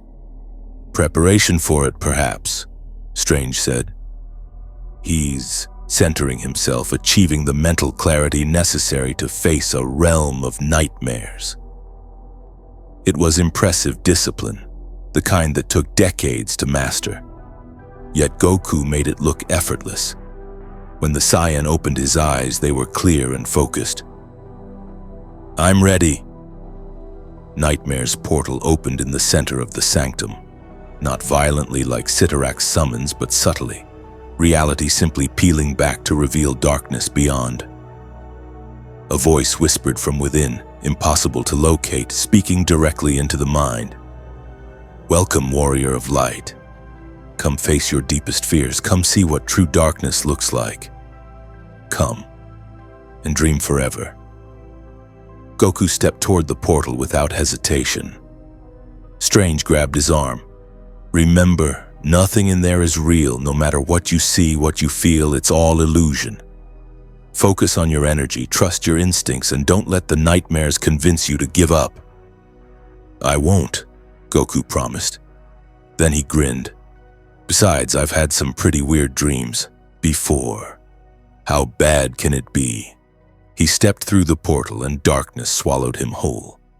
In the sanctum, Strange and Wong immediately activated their scrying spells, trying to observe what happened in the dream dimension. But the connection was hazy, fragmented. Nightmare's realm didn't follow rules that allowed easy observation. We might lose visual, Wong warned. Dream logic doesn't translate well to standard mystical scrying. Keep trying, Strange said, staring at the clouded window. Whatever nightmare shows him, Goku faces it alone. The least we can do is bear witness. In the dream dimension, Goku floated in absolute darkness. No up, no down, no reference points. Just void. He reached out with his senses, trying to detect energy signatures, but found nothing. The dimension was empty. Then the nightmares began. He was standing on Earth, watching it burn. Not Earth 616, his Earth, Universe 7's Earth, his home. And standing over it, laughing, was a figure Goku recognized. Immediately, Frieza. But not just Frieza. Every villain he'd ever faced, all merged into one impossible being. Frieza's cruelty, Cell's cunning, Buu's chaos, Jiren's power, all unified in one entity. "You failed," the nightmare villain said with Frieza's voice. "Too weak, too slow, too foolish. Everyone you cared about is dead. Gohan, Goten, Chi-Chi, Vegeta, all of them. Because you weren't strong enough." Goku felt his chest tighten. This was the fear, the one that haunted quiet moments, that someday his strength wouldn't be enough. But as the nightmare villain raised a hand to destroy what remained of Earth, Goku took a breath, centered himself, remembered Strange's words. "None of it is real." "You're not Frieza," Goku said calmly. "You're not anyone. You're just my fear given form, and I've faced my fears before." The nightmare shifted, reality rewriting. Now he was fighting Gohan, his own son, corrupted by some dark power attacking with intent to kill. Every punch broke Goku's heart, every kick tore at his spirit. "Dad," Nightmare Gohan said with tears streaming down his face, "why couldn't you save me?" It hurt. Seeing his son like this, even knowing it was illusion, hurt more than any physical attack. Goku felt tears on his own face, but he didn't look away, didn't close his eyes. "This is my fear," he acknowledged. "Failing my family, losing my children because I wasn't good enough." He faced Nightmare Gohan directly. "But you're not real. My real son is alive, safe, strong, and I'll keep him that way by being better, training harder, never giving up." The nightmare shattered. Reality reformed again and again, each scenario more painful than the last. Goku watched Chi-Chi die, watched his friends abandon him, watched himself become a monster who destroyed everything he'd fought to protect. Each nightmare targeted a different fear, a different wound.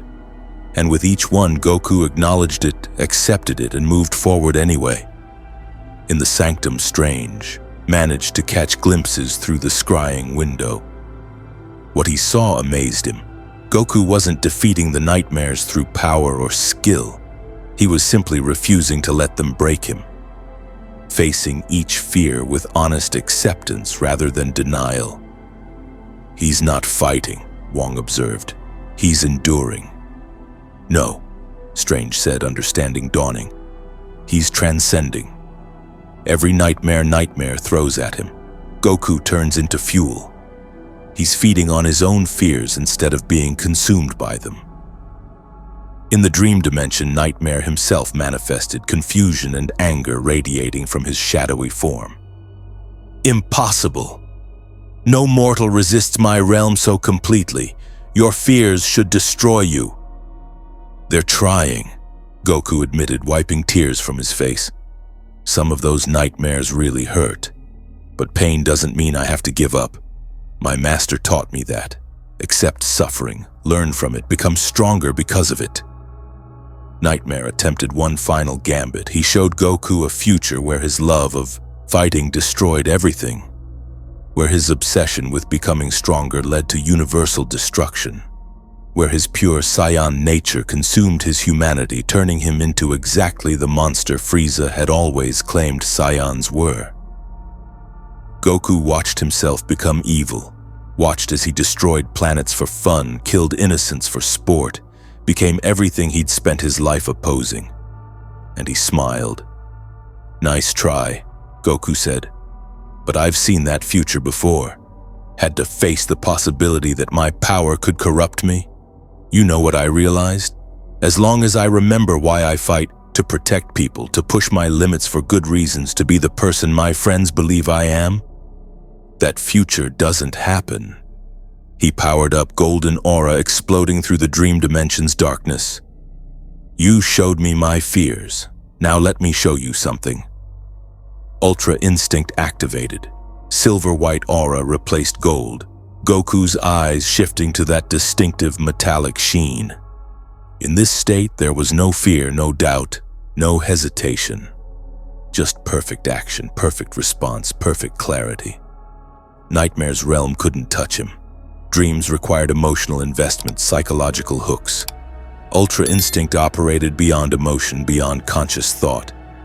It was pure instinct, untouchable by nightmare logic. "What are you?" Nightmare howled as his dimension began destabilizing. "Just a guy trying to get stronger," Goku said. "And you just helped me understand my fears a little better, so thanks for that." One punch, delivered with Ultra Instinct's perfect precision, struck the conceptual heart of Nightmare's manifestation. The Lord of Dreams shattered like glass, his essence dispersing back into the dimension.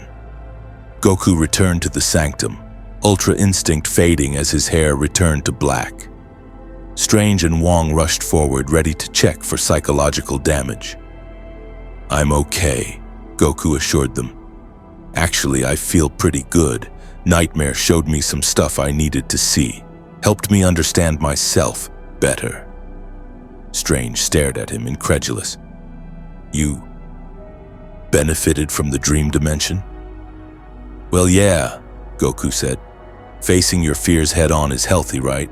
That's what my therapist back home always says." He paused. "Wait, did I just say I have a therapist?" "Chi-Chi made me go after the Tournament of Power. Said I had unresolved trauma from dying multiple times." Wong started laughing, actual, genuine laughter. The stress, the concern, all of it released in that moment. "You have a therapist?" "Doesn't everyone?" Goku asked innocently. Strange found himself joining Wong's laughter despite everything. Here was a warrior who just conquered the dream dimension by applying therapy techniques and honest self-reflection. It was absurd. It was perfect. It was so genuinely Goku that Strange couldn't help but appreciate it. But his laughter died as multiple alarms activated simultaneously. Every mystical detection system in the sanctum screamed warnings. "What now?" Goku asked, instantly alert. Strange pulled up the mystical displays and his blood ran cold. All 5 remaining demon gods, Dormammu, Shuma-Gorath, Satanish, Ragador, and Icon, had just made a joint decision. They weren't waiting for individual tournaments anymore.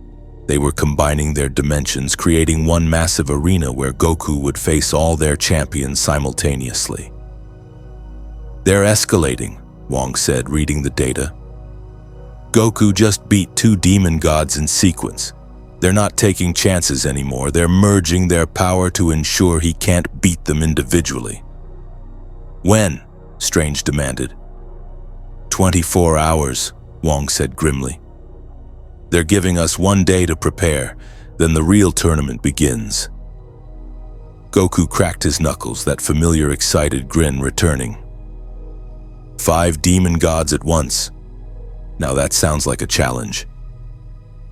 Strange wanted to scream, wanted to explain that this was catastrophically worse than fighting them separately. Wanted to make Goku understand the stakes. But looking at the Saiyan's expression, eager, determined, completely unintimidated, Strange realized something. Goku had already accepted the ultimate truth of this situation. The demon gods were going to fight him. There was no talking them down, no clever mystical solution, no way to avoid the conflict.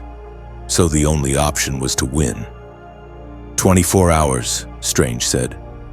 "We use every second to prepare. I'll teach you mystical defense techniques. Wong will brief you on dimensional combat strategies, and we'll contact every ally who might help." "Sounds good," Goku said. "But first, can I eat again? Nightmare's tournament didn't have any physical fighting, but my brain feels exhausted. Food usually helps with that." As Wong headed back to the kitchen, Strange looked out at the New York skyline. Somewhere across 5 mystical dimensions, demon gods were preparing their ultimate challenge. Marshalling champions from across the multiverse, pooling their power, creating an arena that would test Goku to his absolute limits. And in the Sanctum Sanctorum, Earth's last hope against interdimensional conquest was about to eat his body weight in Wong's cooking for the 2nd time that day. Strange should have been terrified. Instead, watching Goku's genuine enthusiasm about food and fighting, he felt something unexpected. Hope. Maybe, just maybe, they could actually win this. The next 24 hours passed in a blur of preparation. Strange devoted every resource at his disposal to giving Goku the mystical education necessary to survive a 5-dimensional assault. Wong contacted allies across the magical community. Wanda Maximoff checked in from her isolated sanctuary. Dr. Voodoo offered advice on combating dream logic. Even Thor sent word from New Asgard promising backup if needed. But it was Ancient One's astral form that provided the most valuable insight. "His mind is remarkably resilient," she said, her spirit manifestation examining Goku while he meditated. Strange had called upon her essence, stored in the Time Stone's residual energies, for consultation. Not through mystical training, but through sheer experiential wisdom.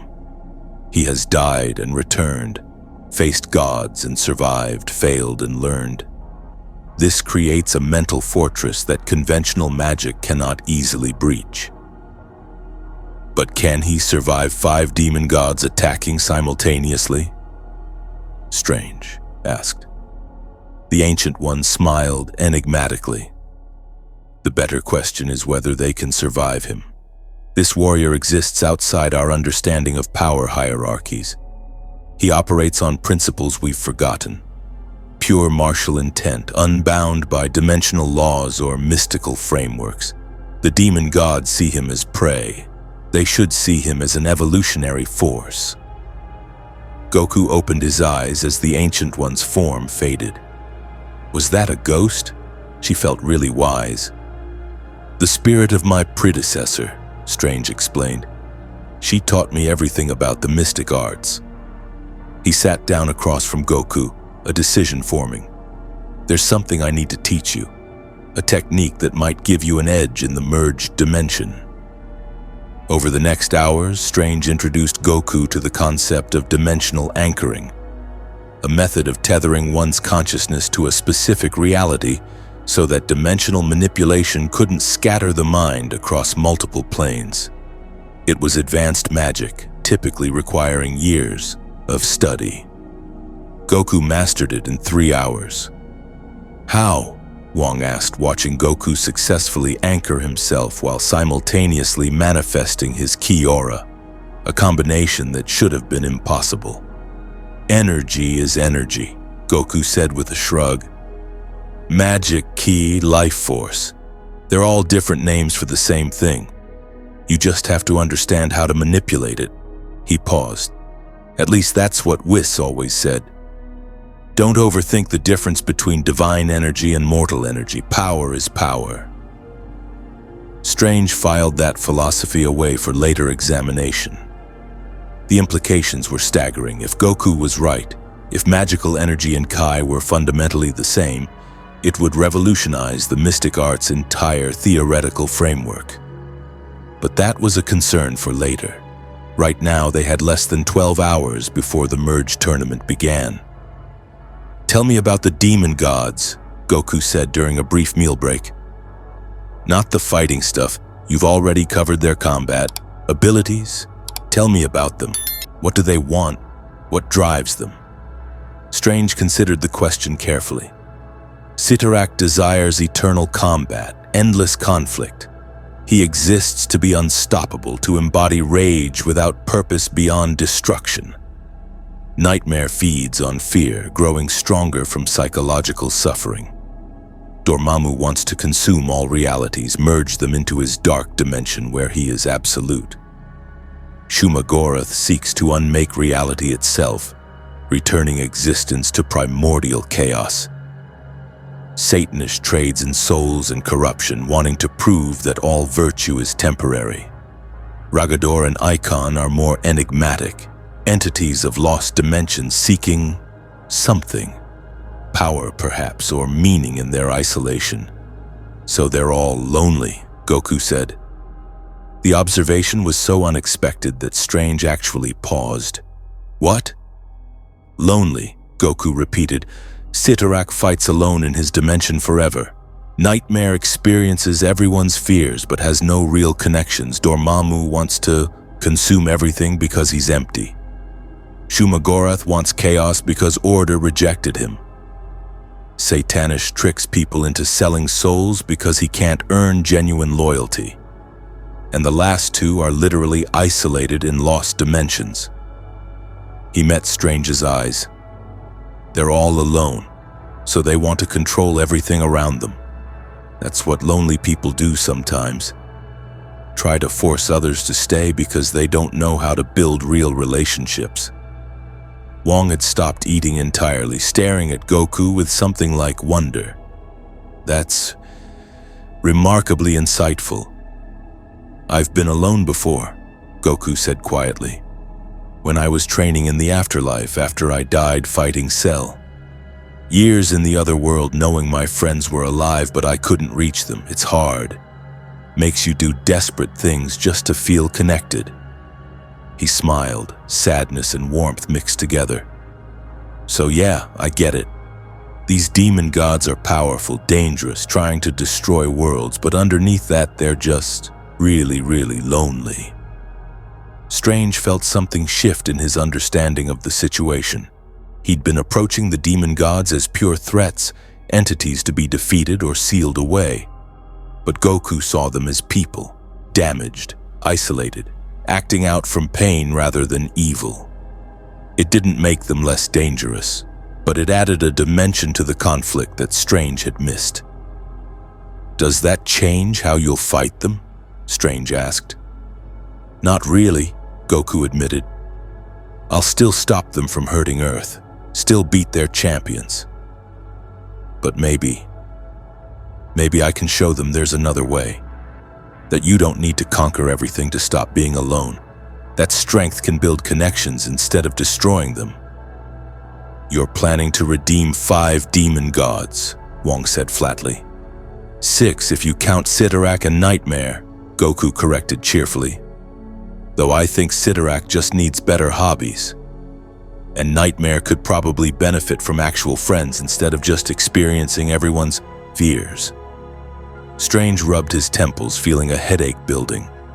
Goku, these are primordial entities of cosmic malevolence. They've existed for eons, committed atrocities beyond number. You can't just befriend them. Why not? Goku asked genuinely. I've befriended worse. Vegeta tried to destroy Earth and kill everyone I loved. Now he's my best friend and rival. Piccolo tried to conquer the world, now he's like a second dad to my kids. Boo was literally created to destroy everything, now he's a big softy who loves puppies. Even Frieza. Okay, Frieza's still evil, but we worked together to save the universe during the Tournament of Power. Those were individuals, Strange argued. These are fundamental forces of everything's an individual, Goku interrupted gently. Even gods. Even demons, they all have personalities, desires, fears. And if they can feel lonely, they can feel other things too. Hope, friendship, purpose beyond destruction. Wong looked at Strange with an expression that clearly said, I told you summoning him was a terrible idea. But Strange found himself reconsidering everything. What if Goku was right? What if brute force wasn't the only solution or even the best one? We have 8 hours until the tournament, Strange said finally. Let's focus on keeping you alive first. Then if you somehow survive fighting the combined champions of 5 demon gods, we can discuss your rehabilitation program for cosmic entities. Goku's grin was blinding. Deal! The remaining hours were spent in intensive training. Strange taught Goku how to recognize reality manipulation, how to distinguish genuine threats from dimensional illusions. Wong drilled him on energy conservation, explaining that in a merged dimension with 5 different rule sets, his power consumption would be unpredictable. And Goku, in turn, taught them something unexpected. You both fight scared, he observed during a sparring session where Strange and Wong tried to overwhelm him with combined mystical assault. Not physically scared, you're both brave. but scared of making mistakes, of not being perfect. It makes you hesitate. Strange lowered his hands, the mandalas fading. We can't afford mistakes. One miscalculation with magic can have catastrophic consequences. Sure, Goku agreed. But if you're so afraid of mistakes that you never fully commit to a technique, you're already losing. The best fighters I know, Vegeta, Jiren, even my teacher Whis, they act with complete conviction. Mistakes happen, sure, but hesitation guarantees failure. It was wisdom earned through thousands of battles, distilled into simple truth.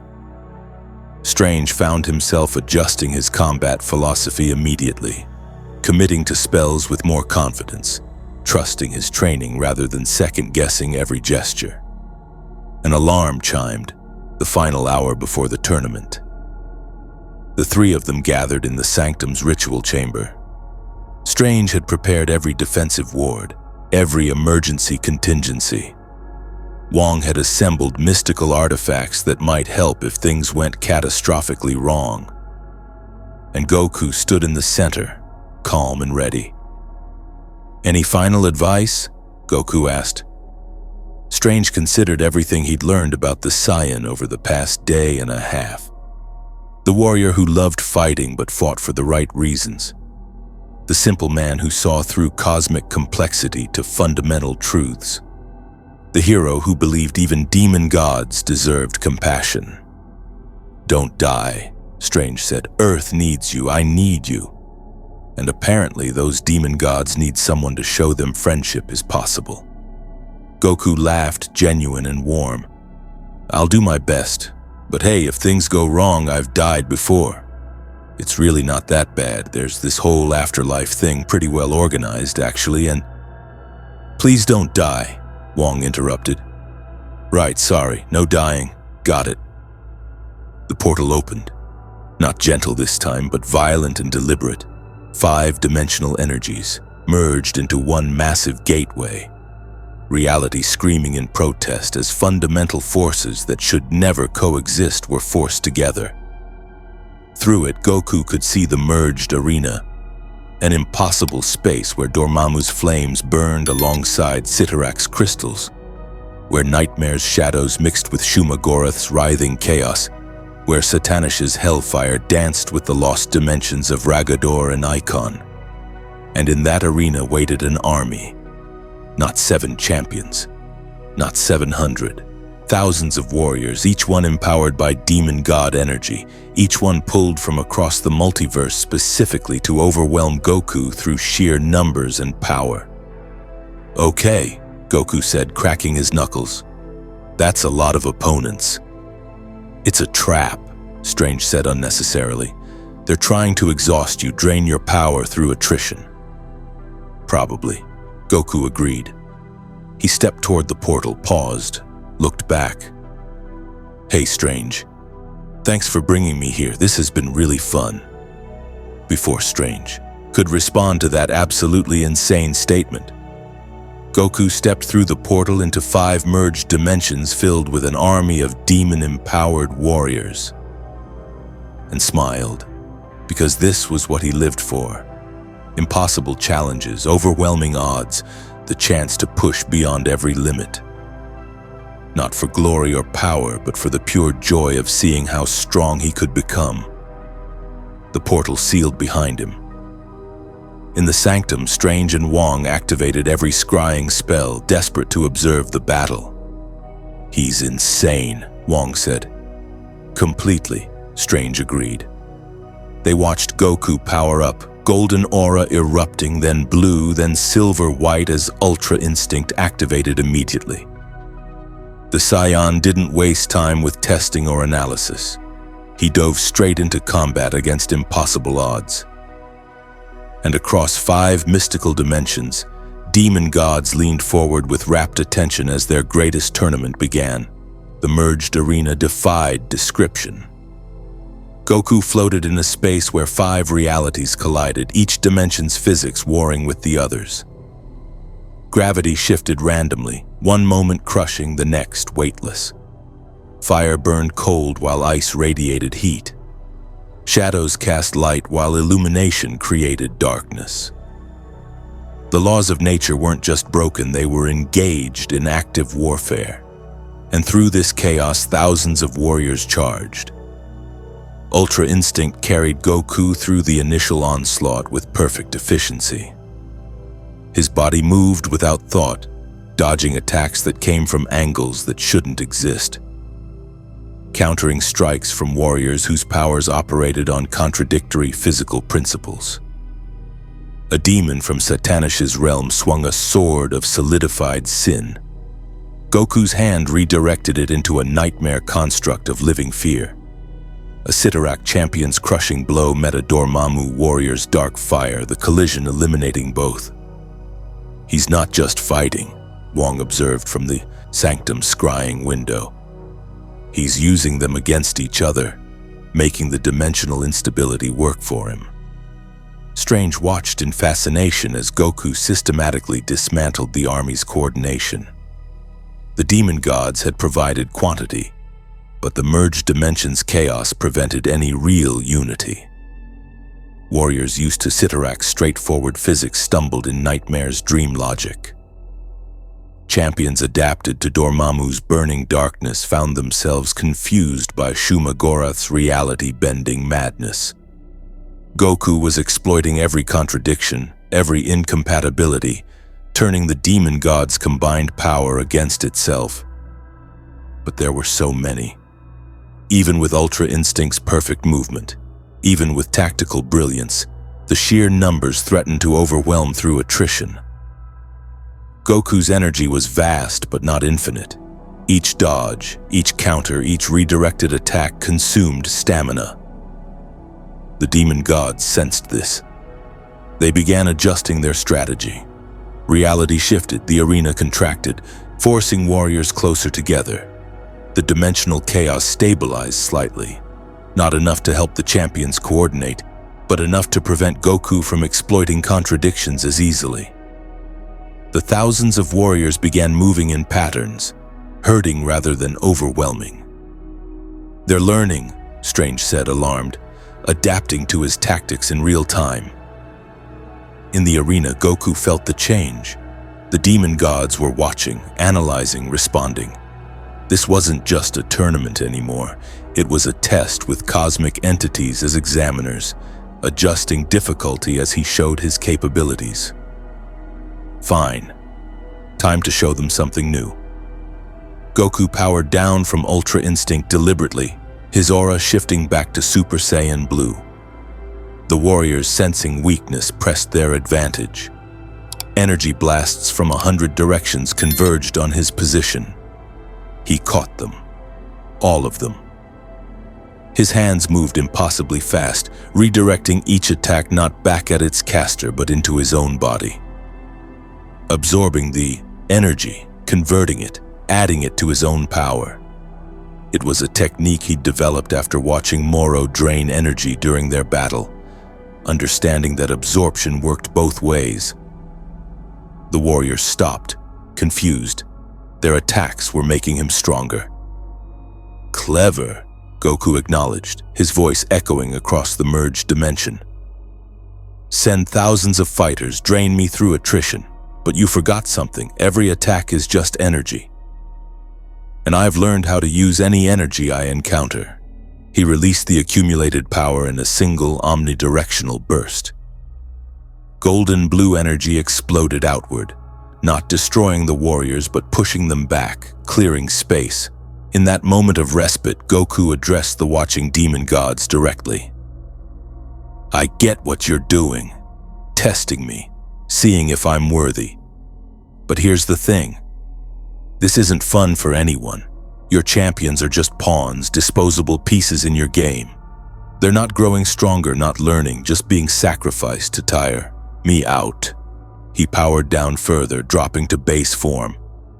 Is this really what you want? Endless combat with no meaning? Victory through exhaustion rather than skill? Silence fell across the merged dimension. The thousands of warriors held their positions, awaiting instruction from their demon god patrons. Strange watched breathlessly. Was Goku actually trying to negotiate in the middle of battle? Dormammu's voice resonated first, flames spelling words across the dark dimension sections. You presume to lecture us, mortal? We who have existed since the first stars burned? I'm not lecturing, Goku said calmly. I'm asking, what do you actually want from me? Because if it's just to fight the strongest possible opponent, we're doing it wrong. These warriors aren't your strongest. They're numerous, sure, but not actually challenging me at my full power. You want to see what I can really do? Shuma-Gorath's infinite eyes manifested in the chaos sections, all focusing on Goku simultaneously. You offer demonstration? You would show true power? Better, Goku said, a plan forming even as he spoke. I'll face one champion from each of you. Not your avatars or constructs, your absolute strongest warriors, the ones you're actually proud of. 5 fighters who can push me to my limits. Winner takes all. And what do you wager? Satanish's hellfire voice asked, hunger evident. What stakes make this worthwhile? Goku considered. If I lose, I'll serve the demon god whose champion beats me. Become their warrior, fight their battles, help strengthen their dimension. But if I win all 5 fights, you all leave Earth alone permanently. No more tournaments, no more invasion plans, no more trying to merge your dimensions with this reality. Strange wanted to scream. Goku was betting himself, wagering his freedom against Earth's safety. It was noble and catastrophically risky in equal measure. Accepted, all 5 demon gods said in perfect unison. The merged arena transformed. The thousands of warriors vanished, dimensional energy reconfiguring into something more focused. 5 platforms materialized, each reflecting its patron demon god's realm. And on each platform stood a single warrior. These weren't constructs or empowered champions, these were legends. On Cyttorak's crimson platform stood Cain Marco himself, the true juggernaut, empowered by the Crimson Gem's full might, unstoppable force made flesh. On Nightmare's shadow platform waited Orku, ancient fear given form, the nightmare that existed before sentient thought created individual terrors. Dormammu's dark platform held Umar, the Dread One's sister and equal dark dimension royalty with power matching her brothers. Shuma-Gorath's chaos platform featured Quaggoth, spawn of the many-angled one, reality itself recoiling from its presence. And on the combined platform of Satanish, Ragador, and Icon stood a warrior Goku didn't recognize, a being of pure light and shadow, intertwined, something that had existed in dimensions now forgotten. Oh wow, Goku breathed, genuine excitement flooding through him. Now these are fighters. Strange's scrying window showed energy readings that made his blood run cold. Each of these champions individually matched celestial-level power. Together they represented a gauntlet that should be literally impossible to survive, and Goku was grinning like a child on his birthday. "Ground rules," Goku called out. "One-on-one fights, no interference between battles. I fight all 5 in sequence. Fair?" "Fair," the demon gods agreed. They were interested now, genuinely engaged. This wasn't about wearing Goku down anymore, it was about pride, about proving their champion superior. "Who's first?" Goku asked. Cyttorak's platform glowed brighter. "The Juggernaut leads. Face the unstoppable force, Saiyan." Cain Marco stepped forward and reality groaned under his weight. Unlike his herald that Goku had fought earlier, this was the Juggernaut at full power. Decades of accumulated Cyttorak energy making him virtually invincible. His armor was the Crimson Dimension itself given form, his strength literally infinite as long as he maintained momentum. "Nothing stops the Juggernaut," Cain said, voice like grinding continents. "Not you, not gods, not reality itself. I am Cyttorak's wrath made manifest." Then let's see if unstoppable meets immovable, Goku said, dropping into a defensive stance. The Juggernaut charged.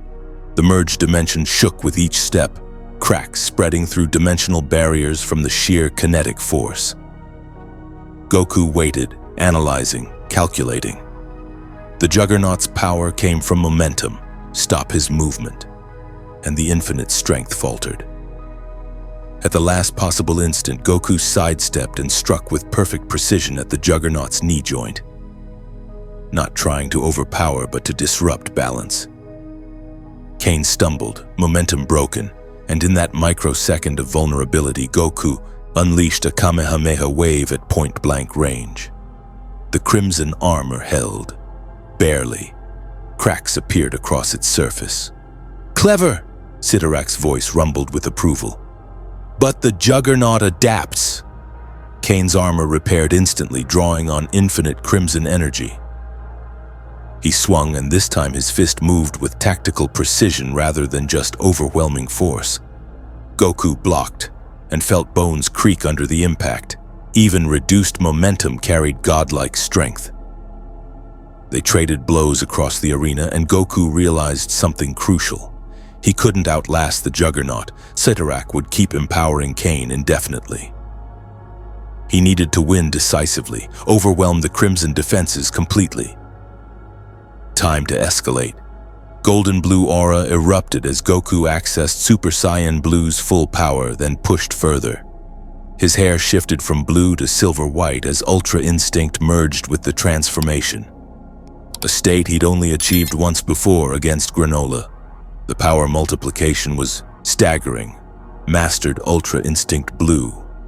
The Juggernaut charged again, unstoppable force meeting Goku's perfect technique. This time, when Goku struck, the crimson armor shattered. When the Juggernaut's fist descended, it met empty air as Goku's body moved with preternatural precision. 7 strikes in less than a second, each one targeting a different weak point in Kane's defenses. The Juggernaut fell, armor destroyed, consciousness barely clinging. "Impressive," Cyttorak acknowledged. "My champion is defeated, but 4 remain." Goku powered down slightly, breathing hard. That transformation burned energy at catastrophic rates. He couldn't maintain it through 5 battles. Had to be smarter about power management. Nightmare's platform activated. Orku drifted forward, not walking, not flying, simply existing closer than before. It had no fixed form, shifting between every fear that had ever existed. Looking at it hurt the mind, challenged sanity itself. "You defeated my realm's illusions," Nightmare's voice whispered. "But Orku is no illusion. It is fear made manifest, primal terror given consciousness. Face it, and know true dread." The battle that followed defied normal description. Orku didn't attack physically. It attacked the concept of Goku's courage, tried to unmake his confidence at a fundamental level.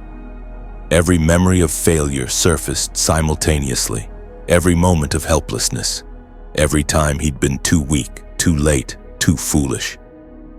But Goku had faced these fears already in Nightmare's realm, acknowledged them, accepted them.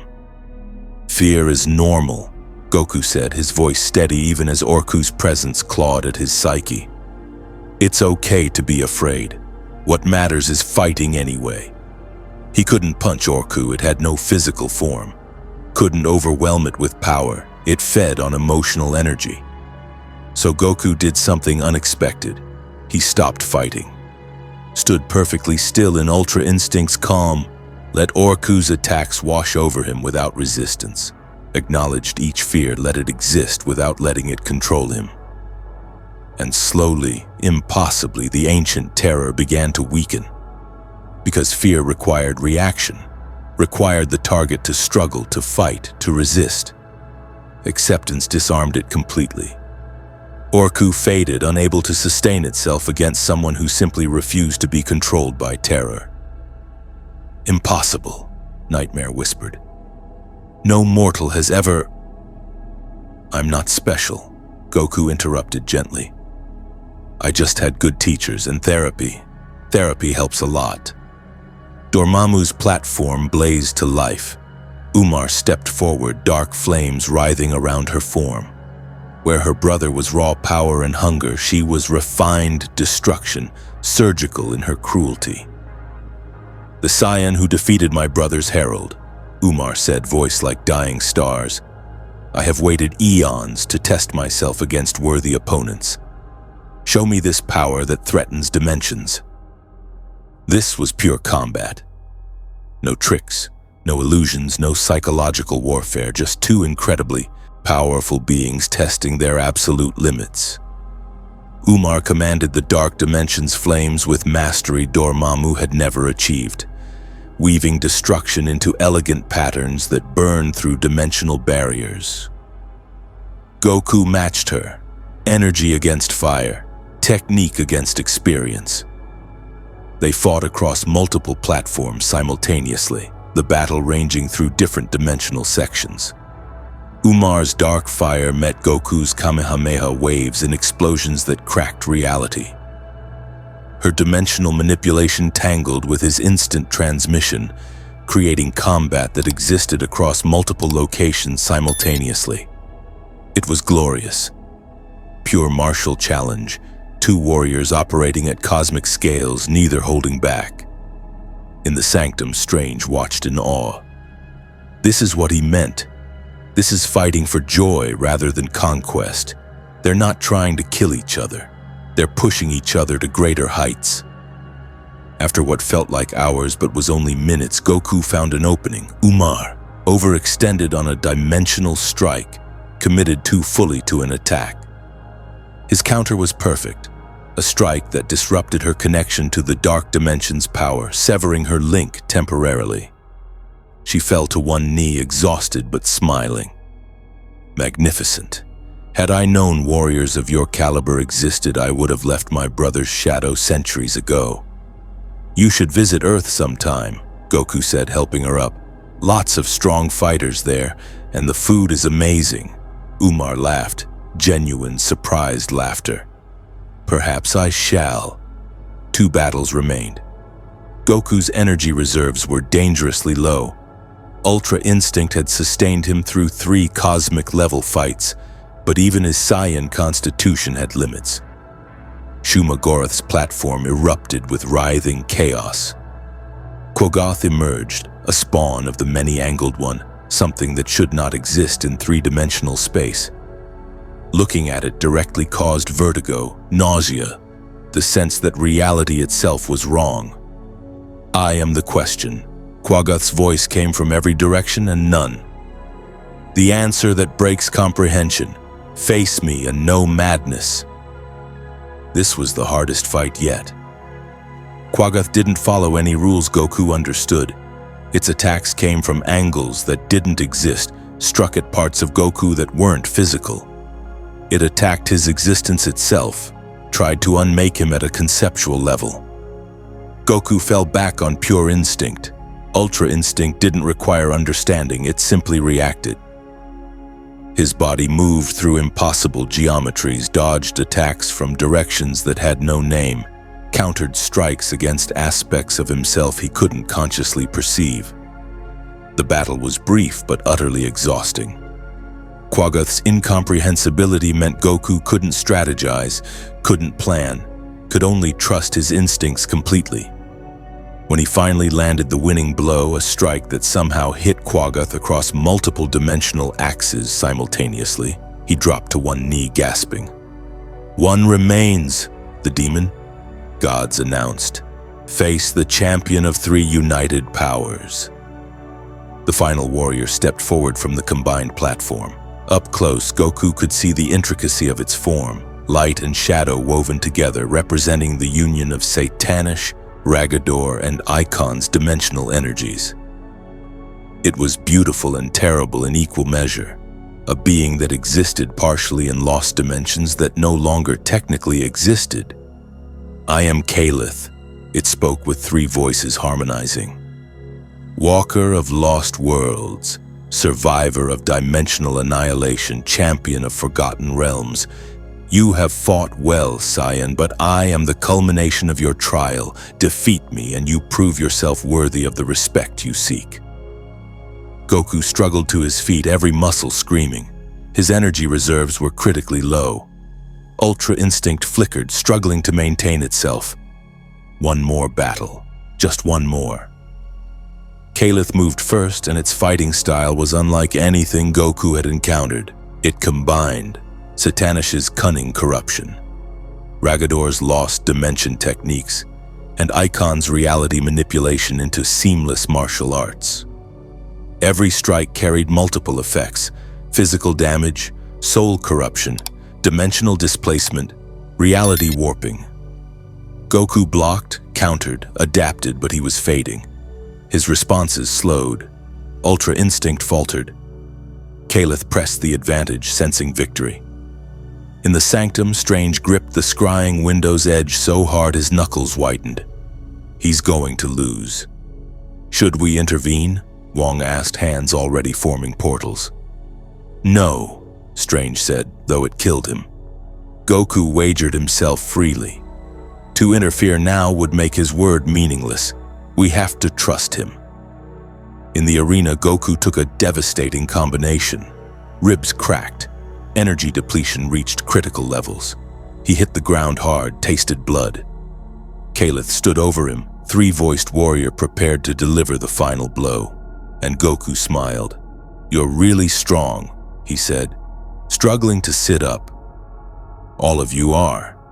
Every champion I've faced has been incredible. But you know what I've realized?" He pushed himself to his feet through pure willpower, body protesting every movement. "This whole time I've been fighting alone, using my techniques, my power, my training. But back home, I never actually fight alone, not really. I've got Vegeta pushing me to be better. Gohan showing me new possibilities, Piccolo teaching me strategy. Whis correcting my technique. Even Frieza, in his twisted way, forces me to evolve." His energy began climbing impossibly. Goku's body started absorbing ambient dimensional energy, not stealing it from the demon gods, but drawing on the residual power from all the battles that had occurred in this merged arena. Every defeated warrior had left energy behind. Every clash had charged the dimensional space. "Strength isn't just what you have inside," Goku said, his aura beginning to stabilize. "It's what you learn from everyone around you. Every opponent teaches something. Every battle makes you better. Even you, especially you, are making me stronger right now." Ultra Instinct returned, but different. Enhanced. Goku's silver-white aura now carried traces of crimson from Cyttorak, shadow from Nightmare, dark fire from the dark dimension, chaos patterns from Shuma-Gorath, and the tri-light of Kalith's lost dimensions. "What is this?" Kalith asked, actually taking a step back. "Adaptation," Goku said simply. "Saiyans grow stronger through battle, and I've just had 5 cosmic-level battles in sequence, facing techniques and powers I've never encountered before. My body adapted to survive and kept the lessons." He moved and Kalith couldn't follow. The final warrior tried every trick, every technique, every dimensional manipulation. Nothing worked. Goku had encountered and adapted to each principle individually. Combined, they couldn't surprise him. The final blow was merciful. A palm strike to Kalith's core. That disrupted the tri-dimensional binding, separating the warrior's form back into component energies without destroying them. The being would reform eventually, but the battle was over. Silence fell across the merged dimension. Goku stood alone, battered but victorious, surrounded by 5 demon gods' combined attention. "Remarkable," they said in unison. "You have defeated our greatest champions. The wager is yours." The merged arena dissolved slowly, each demon god reclaiming their dimensional energies. But instead of immediately returning to the sanctum, Goku found himself standing in a space between dimensions. a neutral void where the 5 demon gods manifested more fully than their heralds or avatars could convey. Cyttorak appeared as a massive figure of crystallized rage, towering and absolute. Nightmare was shadow-given consciousness, shifting and vast. Dormammu burned with dark fire that consumed light itself. Shuma-Gorath's infinite eyes regarded Goku from angles that shouldn't exist, and the combined presence of Satanish, Ragador, and Icon created a triform entity of hellfire, lost dimensions, and forgotten magics. "You won," Cyttorak said, and there was no bitterness in his voice, only respect. "Fairly, decisively. You are the warrior we hoped to find. You challenged our greatest champions and emerged victorious," Nightmare added. "Faced your fears and transcended them. You are worthy of our acknowledgement." Goku powered down completely, every transformation fading. Standing in his base form before these cosmic entities, he looked remarkably small and mortal. But his voice carried weight when he spoke. "I appreciate that, really.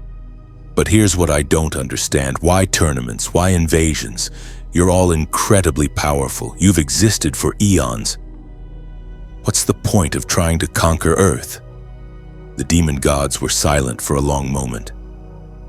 Finally, Dormammu spoke, flames flickering with something that might have been emotion. "You called us lonely. The observation was accurate.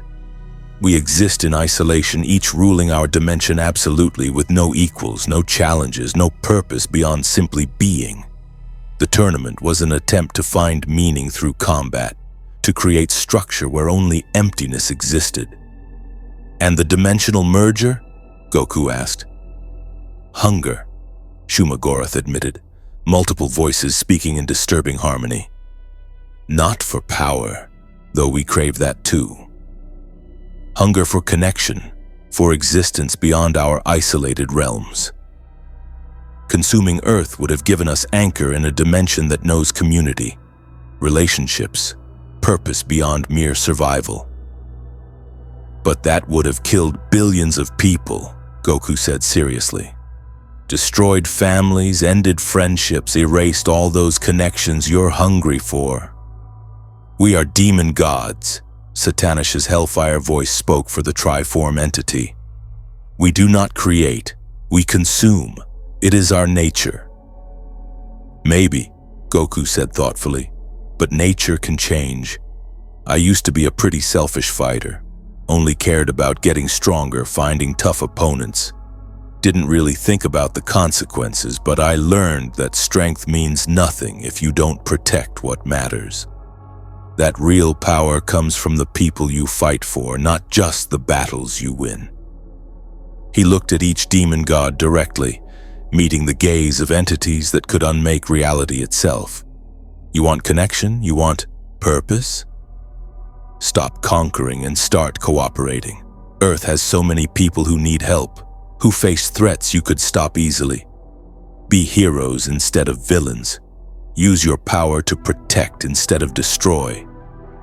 "You suggest we serve?" Cyttorak's rage flared. "We who have existed since the birth of stars?" "Not serve," Goku corrected. "Partner. Work with Earth's heroes to protect the multiverse. There are threats out there, really big ones, that need cosmic-level power to stop. You could make a real difference, and you'd get to fight worthy opponents all the time, have genuine relationships with other powerful beings, find actual purpose." Nightmare's shadows rippled with what might have been laughter. "You are either remarkably naive or unbelievably optimistic." "Both, probably," Goku admitted cheerfully. "But it's worked out pretty well for me so far.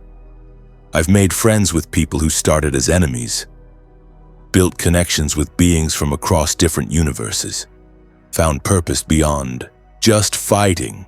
Why couldn't it work for you?" The demon gods considered this. Strange, watching through the scrying window from the sanctum, held his breath. This was unprecedented, a mortal negotiating philosophical rehabilitation with primordial entities of malevolence. You defeated our champions, Dormammu said slowly, earned the right to speak freely. But understand, we are what we are. Changing our fundamental nature is not simple. Doesn't have to be instant, Goku said. Start small. Cyttorak, your realm is basically one big training dimension, right? What if instead of just hosting death tournaments, you invited warriors to train there? Help them get stronger, mentor them. You'd still get endless combat, but it would be building up fighters instead of breaking them. Cyttorak's massive form shifted, considering. Training. Yes, I could structure challenges that push warriors to their limits without destroying them. Create a hierarchy of achievement, let them prove themselves through progressive trials. Nightmare, Goku continued. You experience everyone's fears. That means you understand suffering better than almost anyone. What if you use that knowledge to help people overcome their fears instead of drowning in them? Guide them through nightmares toward courage. I am the Lord of Nightmares, Nightmare protested. Not a therapist. Why not both? Goku countered. The scariest nightmares are the ones that teach us something. You could be terrifying and helpful. Nightmare's shadows churned with internal conflict, but beneath it something like interest flickered. Dormammu, you want to merge dimensions because you're tired of being alone in the dark dimension, right? Earth has mystic arts practitioners who could visit your realm for training. Learn about dark dimension magic in controlled ways. Doctor Strange does dimensional travel all the time. You could host students instead of conquerors. Dormammu's flames burned brighter. The Sorcerer Supreme would never agree to such an arrangement. He might if you asked nicely, Goku said. And stop trying to conquer Earth. That would probably help. Shuma-Gorath's infinite eyes blinked in sequence. And what do you propose for the many-angled one? I exist to unmake reality, to return all to primordial chaos. How does one reform that purpose? Honestly, that's a tough one, Goku admitted. But chaos isn't always bad. Sometimes systems need shaking up. Maybe you could be like a cosmic troubleshooter. Show up when reality gets too rigid. Introduce necessary chaos to keep things dynamic. Controlled chaos instead of total destruction. That is surprisingly thoughtful, Shuma-Gorath admitted. And for us, the Triform entity spoke, the survivors of lost dimensions, what role do we play? You remember dimensions that don't exist anymore, right? Goku asked. That's like being a living library. You could teach people about lost civilizations, forgotten magic, dimensional history. Keep those lost worlds alive through memory and education. The demon gods fell silent, processing these suggestions. Strange couldn't believe what he was witnessing. Goku was actually making headway, planting seeds of redemption in entities that had been purely malevolent for eons. These are interesting proposals, Cyttorak said finally. But they require trust. Why should we believe Earth would accept our reformation? Why should we risk rejection after eons of isolation? Because I'll vouch for you, Goku said immediately. I'll tell the Avengers, the masters of mystic arts, everyone important that you're trying to change. Will it be easy? No. Will some people never trust you? Probably, but that's okay. You start small, prove yourselves through actions, and gradually build real relationships. You would stake your reputation on demon gods? Nightmare asked, genuinely curious. I've staked my life on worse bets, Goku said with a shrug. Besides, I believe people, even cosmic people, can change if they want to. You all just showed me incredible fights, taught me new techniques, pushed me to my limits. That's not the behavior of mindless destroyers. That's warriors with honor, even if you've forgotten it. Dormammu's flames flickered with internal conflict.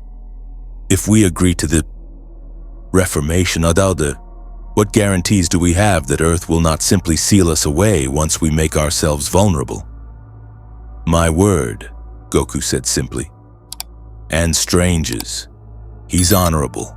If I tell him you're genuinely trying to change, he'll give you a chance. Earth's heroes aren't perfect, but they believe in redemption. Look at me. I'm literally from another universe, showed up out of nowhere, and they're trusting me to save their world. They can extend that trust to you too. The demon gods conferred silently, their consciousnesses intertwining in ways that hurt to perceive directly. Minutes passed. Goku waited patiently, understanding that decisions of this magnitude required time. Finally, they spoke in unison. We accept your proposal, but understand we remain demon gods. Our power, our nature cannot be entirely suppressed. There will be setbacks, moments when our fundamental drives toward chaos and conquest resurface. That's okay, Goku said. Growth isn't linear. You slip up, you try again. That's how it works. The important thing is wanting to be better. Then we shall begin, Cyttorak announced. The Crimson Dimension will open its training halls to worthy warriors seeking to grow stronger. Death will no longer be the price of failure. The Dream Dimension will offer guided confrontations with fear, Nightmare added. Those seeking courage may enter and face their nightmares with the understanding that survival and growth are the goals. The Dark Dimension will accept mystical students, Dormammu said, his flames settling into something less overtly threatening. Under supervision, with strict protocols and absolutely no conquest attempts from my end, Shuma-Gorath will offer consultation on matters of necessary chaos, the many-angled one said. When systems become too rigid, I will introduce strategic disruption rather than total annihilation. And we three will become archivists, the Triform entity concluded. Preserving knowledge of lost dimensions, teaching forgotten magics, keeping memory alive. Goku's smile was brilliant. That's amazing. Strange is going to be so surprised. Well, probably also concerned. Definitely concerned. But hopefully eventually pleased. We have one condition, Cyttorak said. You, Saiyan, you must return to our dimensions periodically. Continue training in our realms, pushing your limits, showing us what true warriors look like. Be our bridge to Earth's heroes, our example of strength with purpose. I can do that, Goku agreed. Actually, that sounds really fun. I'd love to keep training in the Crimson Dimension. That gravity is intense. And Nightmare, those fear challenges would be great for mental discipline. Dormammu, Dark Dimension magic sounds fascinating. This is going to be great. The demon gods created a portal back to the sanctum, their combined energies now working in cooperation rather than conflict. As Goku prepared to step through, Nightmare spoke once more. Saiyan, what you have done today is unprecedented, not the battles. We expected you to be a formidable warrior. But this, convincing us to change course, to seek redemption rather than conquest. How did you know it would work? Goku paused, considering. I didn't really, but back home I've seen so many people change. Seen enemies become friends, villains become heroes, destroyers become protectors. If it worked for them, why not for you? Everyone deserves a chance to be better, even demon gods. He stepped through the portal, leaving 5 cosmic entities contemplating concepts they'd never seriously considered before. Purpose, redemption, connection, growth. The tournament had ended. But something far more significant had begun. Goku emerged from the portal directly into the Sanctum Sanctorum's ritual chamber and immediately collapsed. The accumulated exhaustion from 5 cosmic battles, the energy depletion from maintaining Ultra Instinct for extended periods, and the dimensional strain finally caught up with him all at once. Strange and Wong rushed forward, mystical energy already flowing to check for injuries. What they found was remarkable. Goku was battered, bruised, Energy reserves at approximately 3%, but somehow not suffering any permanent damage. His Saiyan physiology was already beginning recovery, cells repairing themselves at accelerated rates. "He's going to be fine," Strange said, relieved. "Exhausted and sore, but fine. Wong, prepare a recovery chamber and contact..." Alarms blared throughout the sanctum. Not attack warnings this time, but something stranger. Dimensional readings showing massive energy shifts. Strange pulled up mystical displays and froze. All 5 demon dimensions were actively reconfiguring their structures. Cyttorak's realm was creating organized training halls instead of death arenas. Nightmare's domain was establishing guided fear confrontation protocols. The dark dimension was forming stable entry points for controlled visits. Shuma-Gorath's chaos realm was somehow becoming less immediately hostile, and the lost dimensions were organizing their scattered knowledge into accessible archives. What did he do? Wong breathed, watching the impossible transformations. Goku groaned, sitting up slowly. Made some suggestions. They seemed pretty receptive. He winced, touching his ribs carefully. "Ow. Okay, everything hurts. That's normal after tough fights, right?" "You convinced 5 demon gods to reform," Strange said, still processing the mystical readings. "How?" "Just talk to them," Goku said with a shrug, then immediately regretted the movement. "Ow. No more shrugging for a bit, but yeah, they're not really evil, just lonely and bored. Needed better hobbies than trying to conquer dimensions."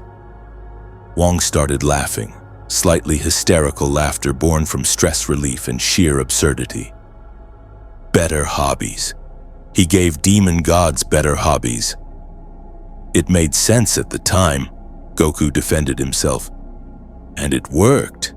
They agreed to stop threatening Earth, open their dimensions for helpful purposes, and generally be less evilly. That's good, right? "It's unprecedented," Strange said. He sat down heavily, feeling decades of mystical combat training becoming suddenly obsolete. The demon gods have been existential threats for millennia. Master after master has fought to contain them, seal them, prevent their dimensions from breaching into ours. And you just talked them into becoming helpful? "Well, I also beat all their champions in combat," Goku pointed out. "That probably helped establish credibility. It's hard to respect someone's opinions if they can't back them up, you know." Strange stared at Goku, this simple, earnest warrior who'd accomplished in 2 days what generations of sorcerers supreme had deemed impossible. The Saiyan sat there, battered and exhausted, casually discussing the reformation of demon gods like it was no more remarkable than convincing friends to try a new restaurant. "I need to contact the other masters," Strange said, standing. "They need to know about this immediately. Wong, stay with Goku. Make sure he doesn't accidentally topple any more cosmic hierarchies while recovering." "I'm just gonna rest," Goku promised. "Maybe eat if food is available, then sleep for like 12 hours. Definitely not toppling anything." As Strange prepared mystical communications to the broader magical community, Wong helped Goku to a recovery room. The Saiyan moved slowly, every muscle protesting, but his mood remained upbeat. "That was really fun," Goku said as Wong settled him onto a bed enhanced with healing enchantments. "I mean, exhausting and painful, but fun. Your demon gods are really strong. Much tougher than most of the opponents I've faced back home. Most people would be traumatized by fighting cosmic entities," Wong observed, bringing water and more food.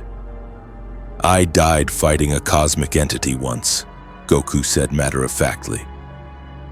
"Well, technically I've died a few times fighting various powerful beings.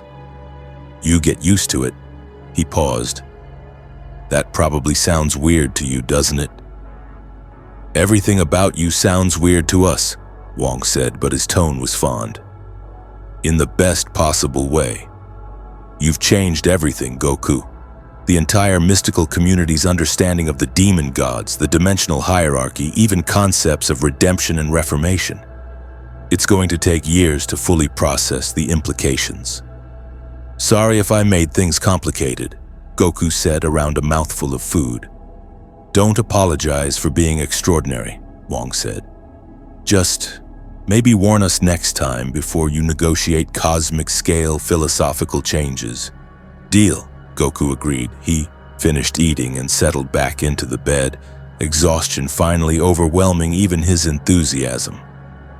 Hey Wong, thanks for the food and the help. You and Strange are good people. I'm glad I got summoned here.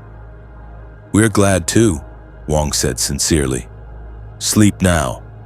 Tomorrow begins the complicated process of explaining to Earth's heroes why demon gods are suddenly our allies. Goku was asleep before Wong finished the sentence, body immediately entering deep recovery rest. The Sorcerer Supreme watched for a moment, marveling at this warrior who could face cosmic threats without hesitation, sleep peacefully surrounded by the artifacts of mystical power that would terrify most mortals. In his mystical communications chamber, Strange was fielding questions from Master Hamir, Master Minoru, and other senior mystics across the globe.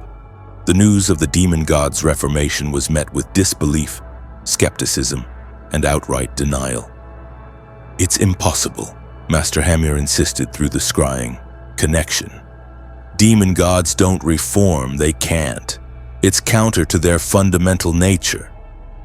I watched it happen, Strange said firmly. Witnessed the entire negotiation. Goku convinced them through a combination of martial dominance and genuine philosophical argument. They're reconfiguring their dimensions as we speak. This warrior, Master Minoru said carefully. What manner of being is he? To accomplish what you describe requires power beyond mortal limits. He's a Saiyan from another universe, Strange explained. Brought here through a summoning spell to help fight the demon gods tournament. He defeated their champions, won the wager, then convinced them to pursue redemption instead of conquest. And you trust this? Hamir asked skeptically. Strange considered. Did he trust it? Trust that beings of primordial malevolence could genuinely change. Trust that Goku's optimistic philosophy could overcome eons of destructive nature?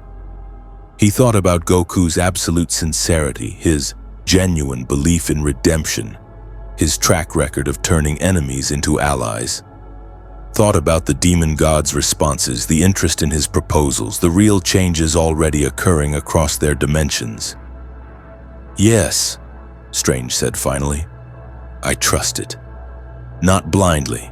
We'll need safeguards, monitoring protocols if they backslide. But fundamentally, yes. I believe Goku has started something revolutionary. The other masters weren't entirely convinced, but they agreed to cautious observation.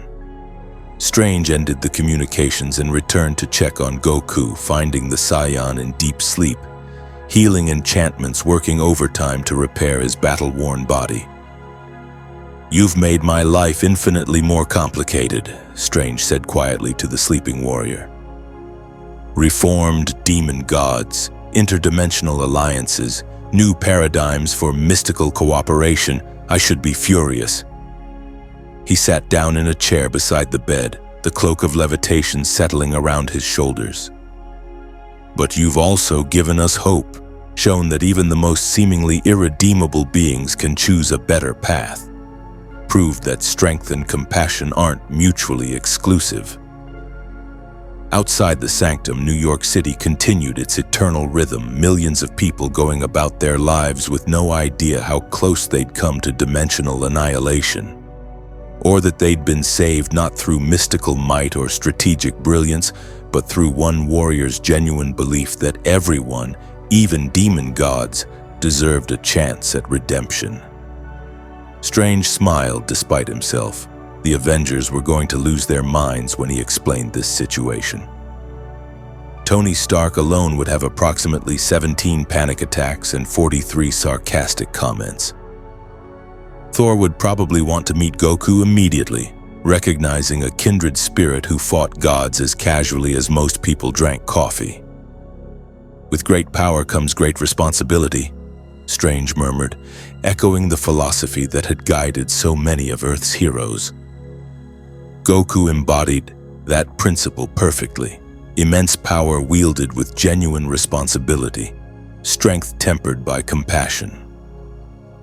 Tomorrow would bring complications, explaining the demon god's reformation to the magical community, establishing protocols for their new roles, managing the inevitable skepticism and resistance, coordinating with the Avengers, with other mystical defenders, with cosmic entities who might have opinions about dimensional hierarchy changes. But tonight, Strange allowed himself to simply appreciate the victory. Earth was safe, the demon gods were pursuing redemption, and sleeping peacefully in the recovery room was the most remarkable warrior Strange had ever encountered. The mystic realms had been turned into a new kind of tournament arena, not one of death and conquest, but of growth and cooperation. And it had all started with one simple question. How strong are they? Strange chuckled quietly. Leave it to Goku to transform an existential threat into an opportunity for universal betterment, purely by treating cosmic entities like potential training partners who just needed better hobbies. The cloak of levitation rustled contentedly, and Strange settled in for a long night of mystical monitoring. The demon gods were changing, but change required vigilance. He would watch, protect, and guide this unprecedented reformation. After all, with great power came great responsibility. And right now, Strange's responsibility was ensuring that Goku's optimistic gambit actually succeeded. 3 days later, the Sanctum Sanctorum hosted what might have been the strangest gathering in its long history.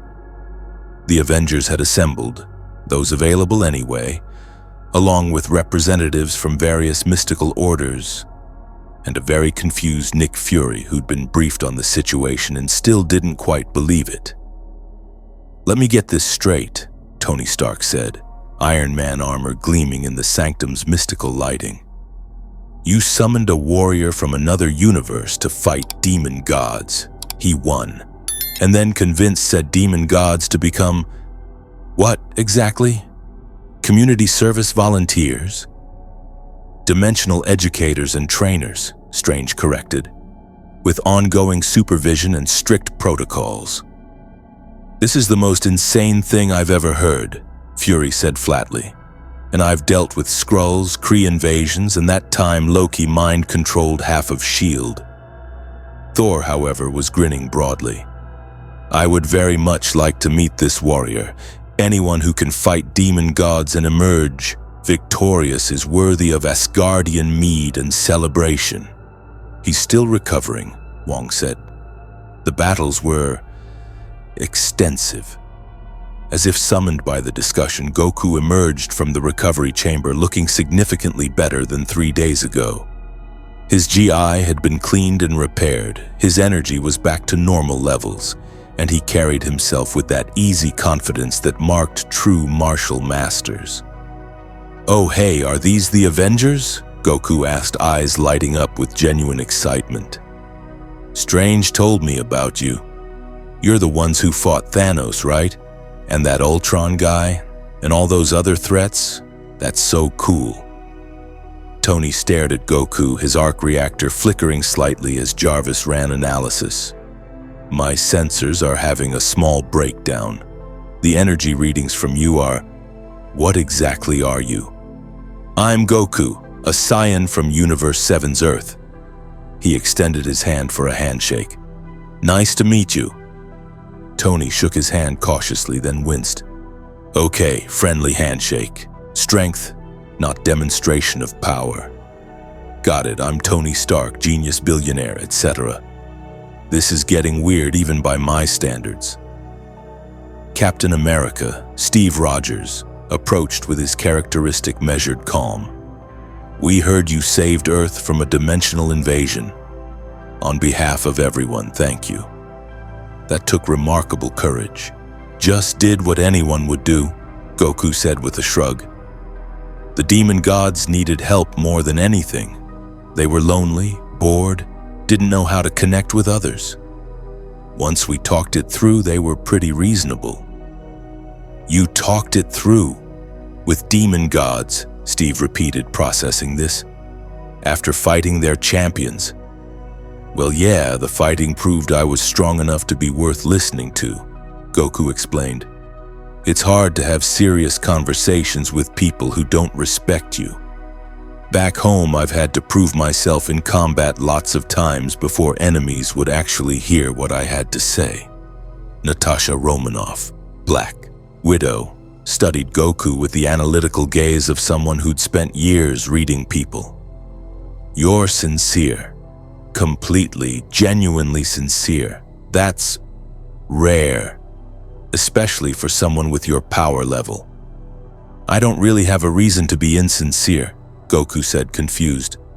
Lying's too complicated, I just say what I think. Thor laughed, clapping Goku on the shoulder with enough force to stagger most mortals. Goku didn't budge.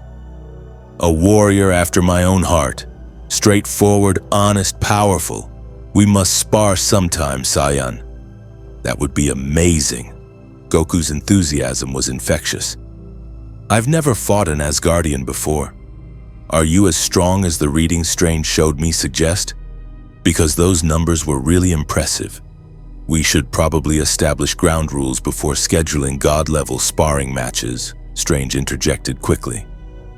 Goku, these are Earth's mightiest heroes. They protect our world from threats both terrestrial and cosmic. Like you, Goku said, nodding. We've got people like that back home too. The Z fighters. We handle threats to Earth, train together, push each other to be stronger. It's good to have allies you can count on. Fury stepped forward, his one eye assessing Goku with the same intensity he'd once assessed the Avengers Initiative candidates. Let me be clear. You're from another universe. You have power that rivals cosmic entities. You've reformed demon gods through some combination of combat and conversation. What's stopping you from deciding Earth should be run your way? The question hung heavy in the air. Everyone tensed slightly, waiting for Goku's response. Why would I do that? Goku asked, genuinely puzzled. I'm not from here. You all know your world way better than me. Plus, governing sounds really boring. I'm terrible at that stuff. My wife handles all the decision-making at home, and she's way smarter about it than I'd ever be. The honesty was so complete, so without guile, that Fury actually cracked a smile. Fair enough. Strange vouches for you, and his judgment has kept reality stable so far. Welcome to Earth 616, Goku. Try not to break it. I'll do my best, Goku promised. Over the next hour, Goku fielded questions from various Avengers. Tony wanted to know about Saiyan technology. Bruce Banner, who joined via holographic communication, was fascinated by the biology that allowed transformations and power scaling. Steve asked about Goku's moral philosophy and combat ethics. Natasha probed his tactical thinking. Thor proposed increasingly elaborate sparring scenarios. Through it all, Goku remained his genuine, enthusiastic self. He answered questions openly, showed genuine interest in Earth's heroes, and treated everyone with the same friendly respect regardless of their power level or status. He's either the most dangerous being we've ever encountered, Tony said quietly to Strange during a break, or the most refreshingly uncomplicated hero I've ever met. Both, Strange said, simultaneously. That's what makes him remarkable. As the meeting wound down, Cyttorak's herald, now serving as an ambassador rather than a threat, arrived with a message. The demon god wanted to formally invite Goku back to the Crimson Dimension for the inaugural session of the new training program. Already? Wong asked, surprised. Lord Cyttorak is eager to begin, the herald explained. Warriors from across dimensions have expressed interest in training within his realm. now that death is no longer the price of failure. He wishes Goku to be the first, to demonstrate that the Crimson Dimension truly has changed. Goku's eyes lit up. Training in enhanced gravity with dimensional energy enhancement? That sounds perfect. When do we start? Perhaps after you fully recovered, Strange suggested, and after we establish clear protocols for— I'm fully recovered, Goku interrupted, bouncing slightly on his toes to demonstrate. Saiyan healing is really fast, especially after tough battles. I actually feel stronger than before. Zenkai boost from all that combat damage. Zenkai boost? Bruce's hologram asked. Scientist curiosity piqued. Saiyan biology thing, Goku explained. When we recover from near-death experiences, we come back stronger. The demon god battles pushed me pretty close to my limits, so my body adapted. I'm probably 10 to 15% stronger than I was before the tournament. Tony made a strangled sound. You get stronger by almost dying. That's the most dangerous biological adaptation I've ever heard of. It's really useful, Goku said brightly. Though Chi-Chi hates it because it means I'm constantly seeking out dangerous fights. She's not wrong, it is kind of risky, but how else are you supposed to grow? Most people grow through education, experience, and not nearly dying repeatedly, Steve pointed out gently. Huh, I guess that works too, Goku conceded. But it's slower, right? The Avengers exchanged glances that clearly communicated shared concern about this warrior's approach to self-improvement. Strange sympathized. He'd had similar reactions over the past few days. Before you return to the Crimson Dimension, Strange said, there's something we need to discuss. The demon gods have agreed to reformation, but they're still incredibly powerful entities with long histories of malevolence. If they backslide, if they return to conquest attempts, Earth will need defenders capable of stopping them. You want me to stay? Goku asked. If you're willing, Strange said. Not permanently, I understand you have your own world, your own family, but perhaps periodic visits, training with the demon gods as promised, but also maintaining ties to Earth's heroes. Being available if cosmic threats emerge that require your level of power. Goku considered this carefully. I'd need to talk to my wife and kids.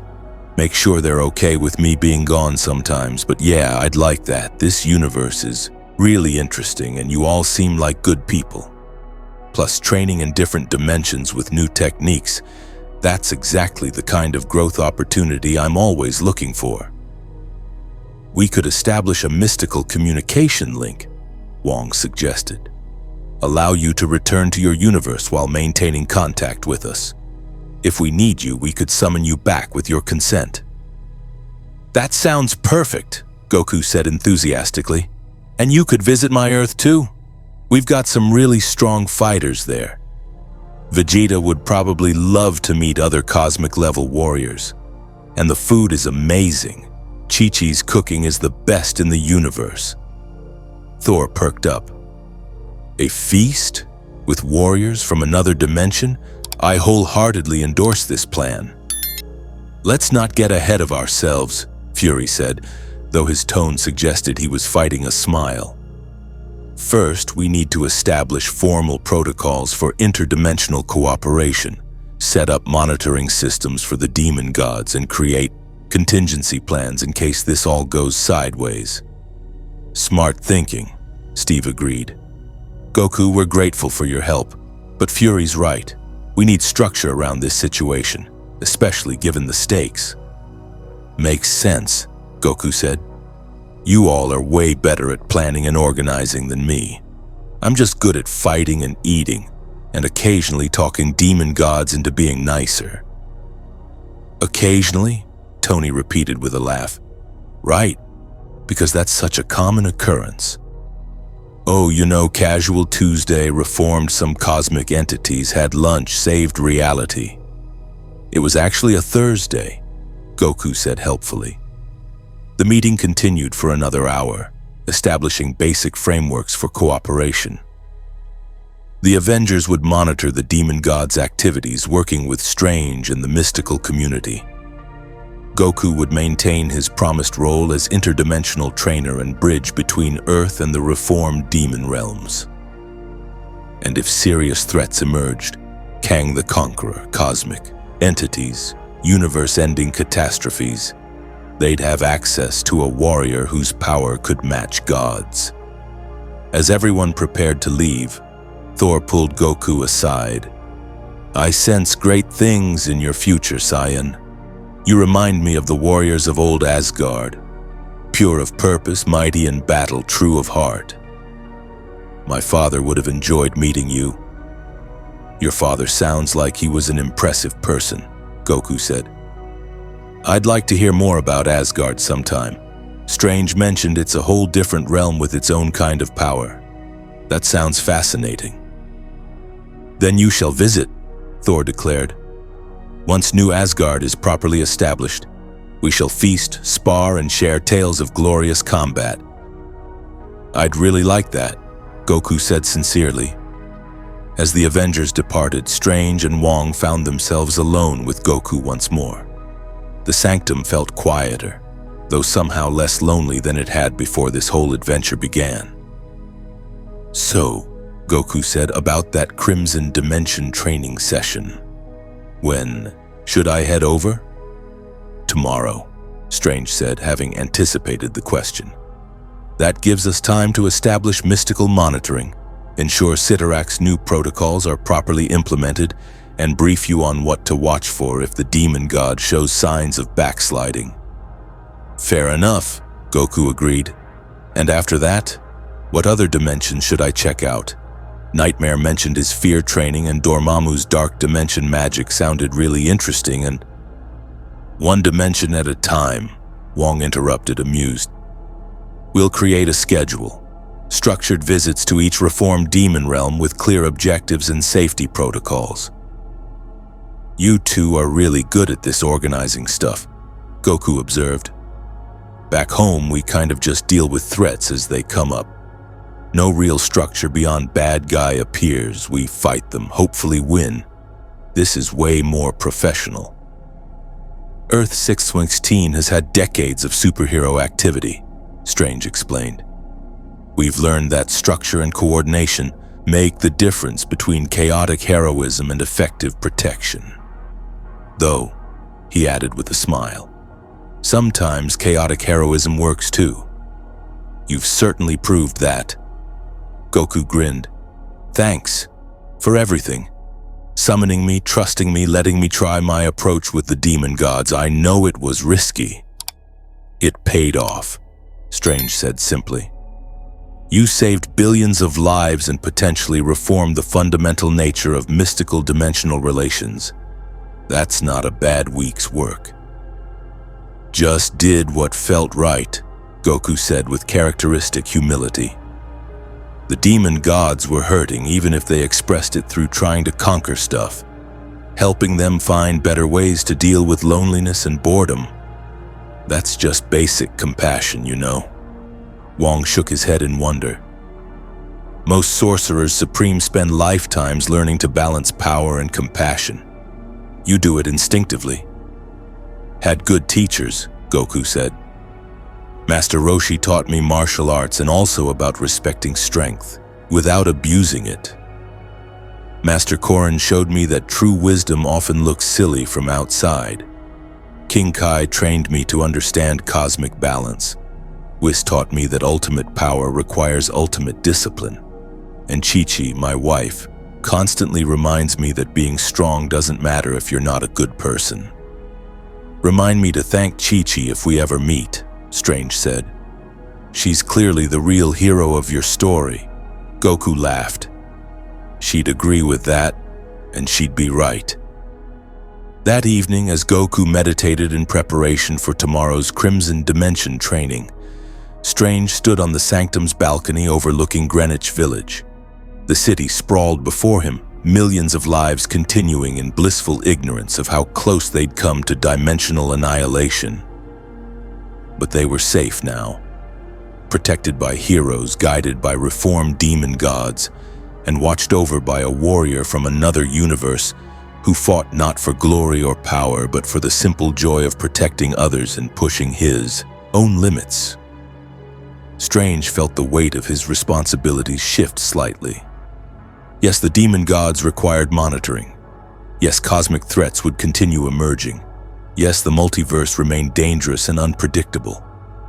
But for the first time in years, Strange felt genuine hope. Not just that Earth would survive the next crisis, but that perhaps the nature of cosmic conflict itself could change. That entities who'd been enemies for eons could choose redemption. That power could be wielded with true responsibility and compassion, all because one warrior from another universe believed it was possible. The cloak of levitation settled around Strange's shoulders, rustling with contentment. Tomorrow would bring new challenges: Goku's Crimson Dimension training, continued demon god reformation, coordination with the Avengers, management of interdimensional protocols. But tonight, Strange allowed himself to simply appreciate the victory. The demon gods' tournaments had ended not in conquest or sealing, but in transformation. The mystic realms had indeed become a new kind of arena, not of death and domination, but of growth and cooperation. And somewhere in the sanctum, a Saiyan warrior meditated peacefully, dreaming of tomorrow's training and the strong opponents he'd face, completely content in his role as Earth's most unlikely but most effective dimensional diplomat. 6 months later, the transformation was complete. The Crimson Dimension had become the multiverse's premier training ground, where warriors from across realities tested themselves against Cyttorak's challenges. Difficult, dangerous, but no longer lethal. Goku visited regularly, his presence inspiring countless fighters to push beyond their limits, while learning to temper strength with wisdom. Nightmare's dream dimension offered therapeutic fear confrontation, helping heroes and civilians alike overcome psychological trauma. Dr. Strange personally supervised the program, ensuring Nightmare maintained ethical boundaries. The Lord of Dreams found unexpected satisfaction in healing rather than tormenting, though he'd never admit it publicly. Dormammu's dark dimension became an advanced mystical academy, with carefully structured visits allowing talented practitioners to study energies they'd never otherwise encounter. The Dread One proved to be a surprisingly effective teacher when motivated by genuine students rather than terrified victims. Shuma-Gorath's controlled chaos interventions had prevented 3 potentially catastrophic reality ossifications, introducing necessary disruption to systems grown too rigid. The many-angled one remained unsettling and incomprehensible, but now directed its reality warping toward maintenance rather than destruction. And the Lost Dimensions archives drew scholars from across the multiverse, preserving knowledge that would otherwise have been forgotten forever. Satanish, Ragador, and Icon found purpose in being remembered as librarians rather than conquerors. Earth's heroes remained cautiously optimistic. The demon gods showed no signs of reverting to conquest, though Strange maintained constant vigilance. The Avengers had integrated Goku into their informal network, calling on him when cosmic-level threats emerged. Thor and Goku had become fast friends, their sparring sessions requiring entire uninhabited dimensions to safely contain. And Goku returned to his own universe regularly, bringing stories of Earth 616's heroes and techniques he'd learned from reformed demon gods. Chi-Chi was exasperated but secretly proud. Gohan was fascinated by the multiverse implications. Vegeta was irritated that Goku had found yet another source of powerful opponents and demanded to visit himself. The mystic realms had become what Goku always believed they could be. Not arenas of death, but stages for growth. Not dimensions of conquest, but realms of cooperation. not prisons of isolation, but communities of purpose. 7 demon gods had learned that loneliness could be cured through connection rather than conquest. That strength could build rather than destroy. That even after eons of malevolence, redemption remained possible for those willing to change. All because one warrior from another universe looked at cosmic entities of primordial evil and saw not monsters but people who needed better hobbies and genuine friendship. Strange stood in the sanctum one evening, reviewing mystical reports that continued to show stable, positive development across all reformed demon dimensions. Wong joined him carrying tea, comfortable silence settling between them. "Do you think it'll last?" Wong asked eventually. Strange considered the question carefully. Nothing lasts forever. They may backslide. New conflicts may emerge. The multiverse is vast and unpredictable. "But," Wong prompted, hearing the unspoken caveat. "But Goku showed us something fundamental," Strange said. "That the capacity for change exists even in beings we thought irredeemable. That compassion can be as powerful as any spell, and belief in others' potential can reshape reality more effectively than the most advanced magic." He smiled, watching through a scrying window as Goku trained with Cyttorak's champions, laughing and offering technique suggestions between exchanges. The tournament ended, but the legend is only beginning. Earth has a new guardian, the demon gods have a new purpose, and the multiverse has proof that redemption isn't just possible, it's powerful. Wong raised his teacup. To Goku, then, the warrior who saved reality by believing demon gods deserved friendship. Strange raised his own cup. To Goku, may his optimism prove infectious. Across dimensions, demon gods felt the sentiment and for the first time in their ancient existence understood what it meant to be truly grateful. They had been given purpose, connection, and hope, all from one simple question that started it all. How strong are they? The answer, it turned out, was that strength came in many forms. Power to destroy, certainly, but also power to heal, to teach, to grow, to change, to believe in better futures. The mystic realms would remember this lesson. Earth would remember. And Goku would continue fighting, training, pushing limits, not to conquer or dominate, but to protect and inspire. The tournament had ended. The legend lived on. And with great power came great responsibility, a lesson the entire multiverse had learned from Earth's most unexpected hero.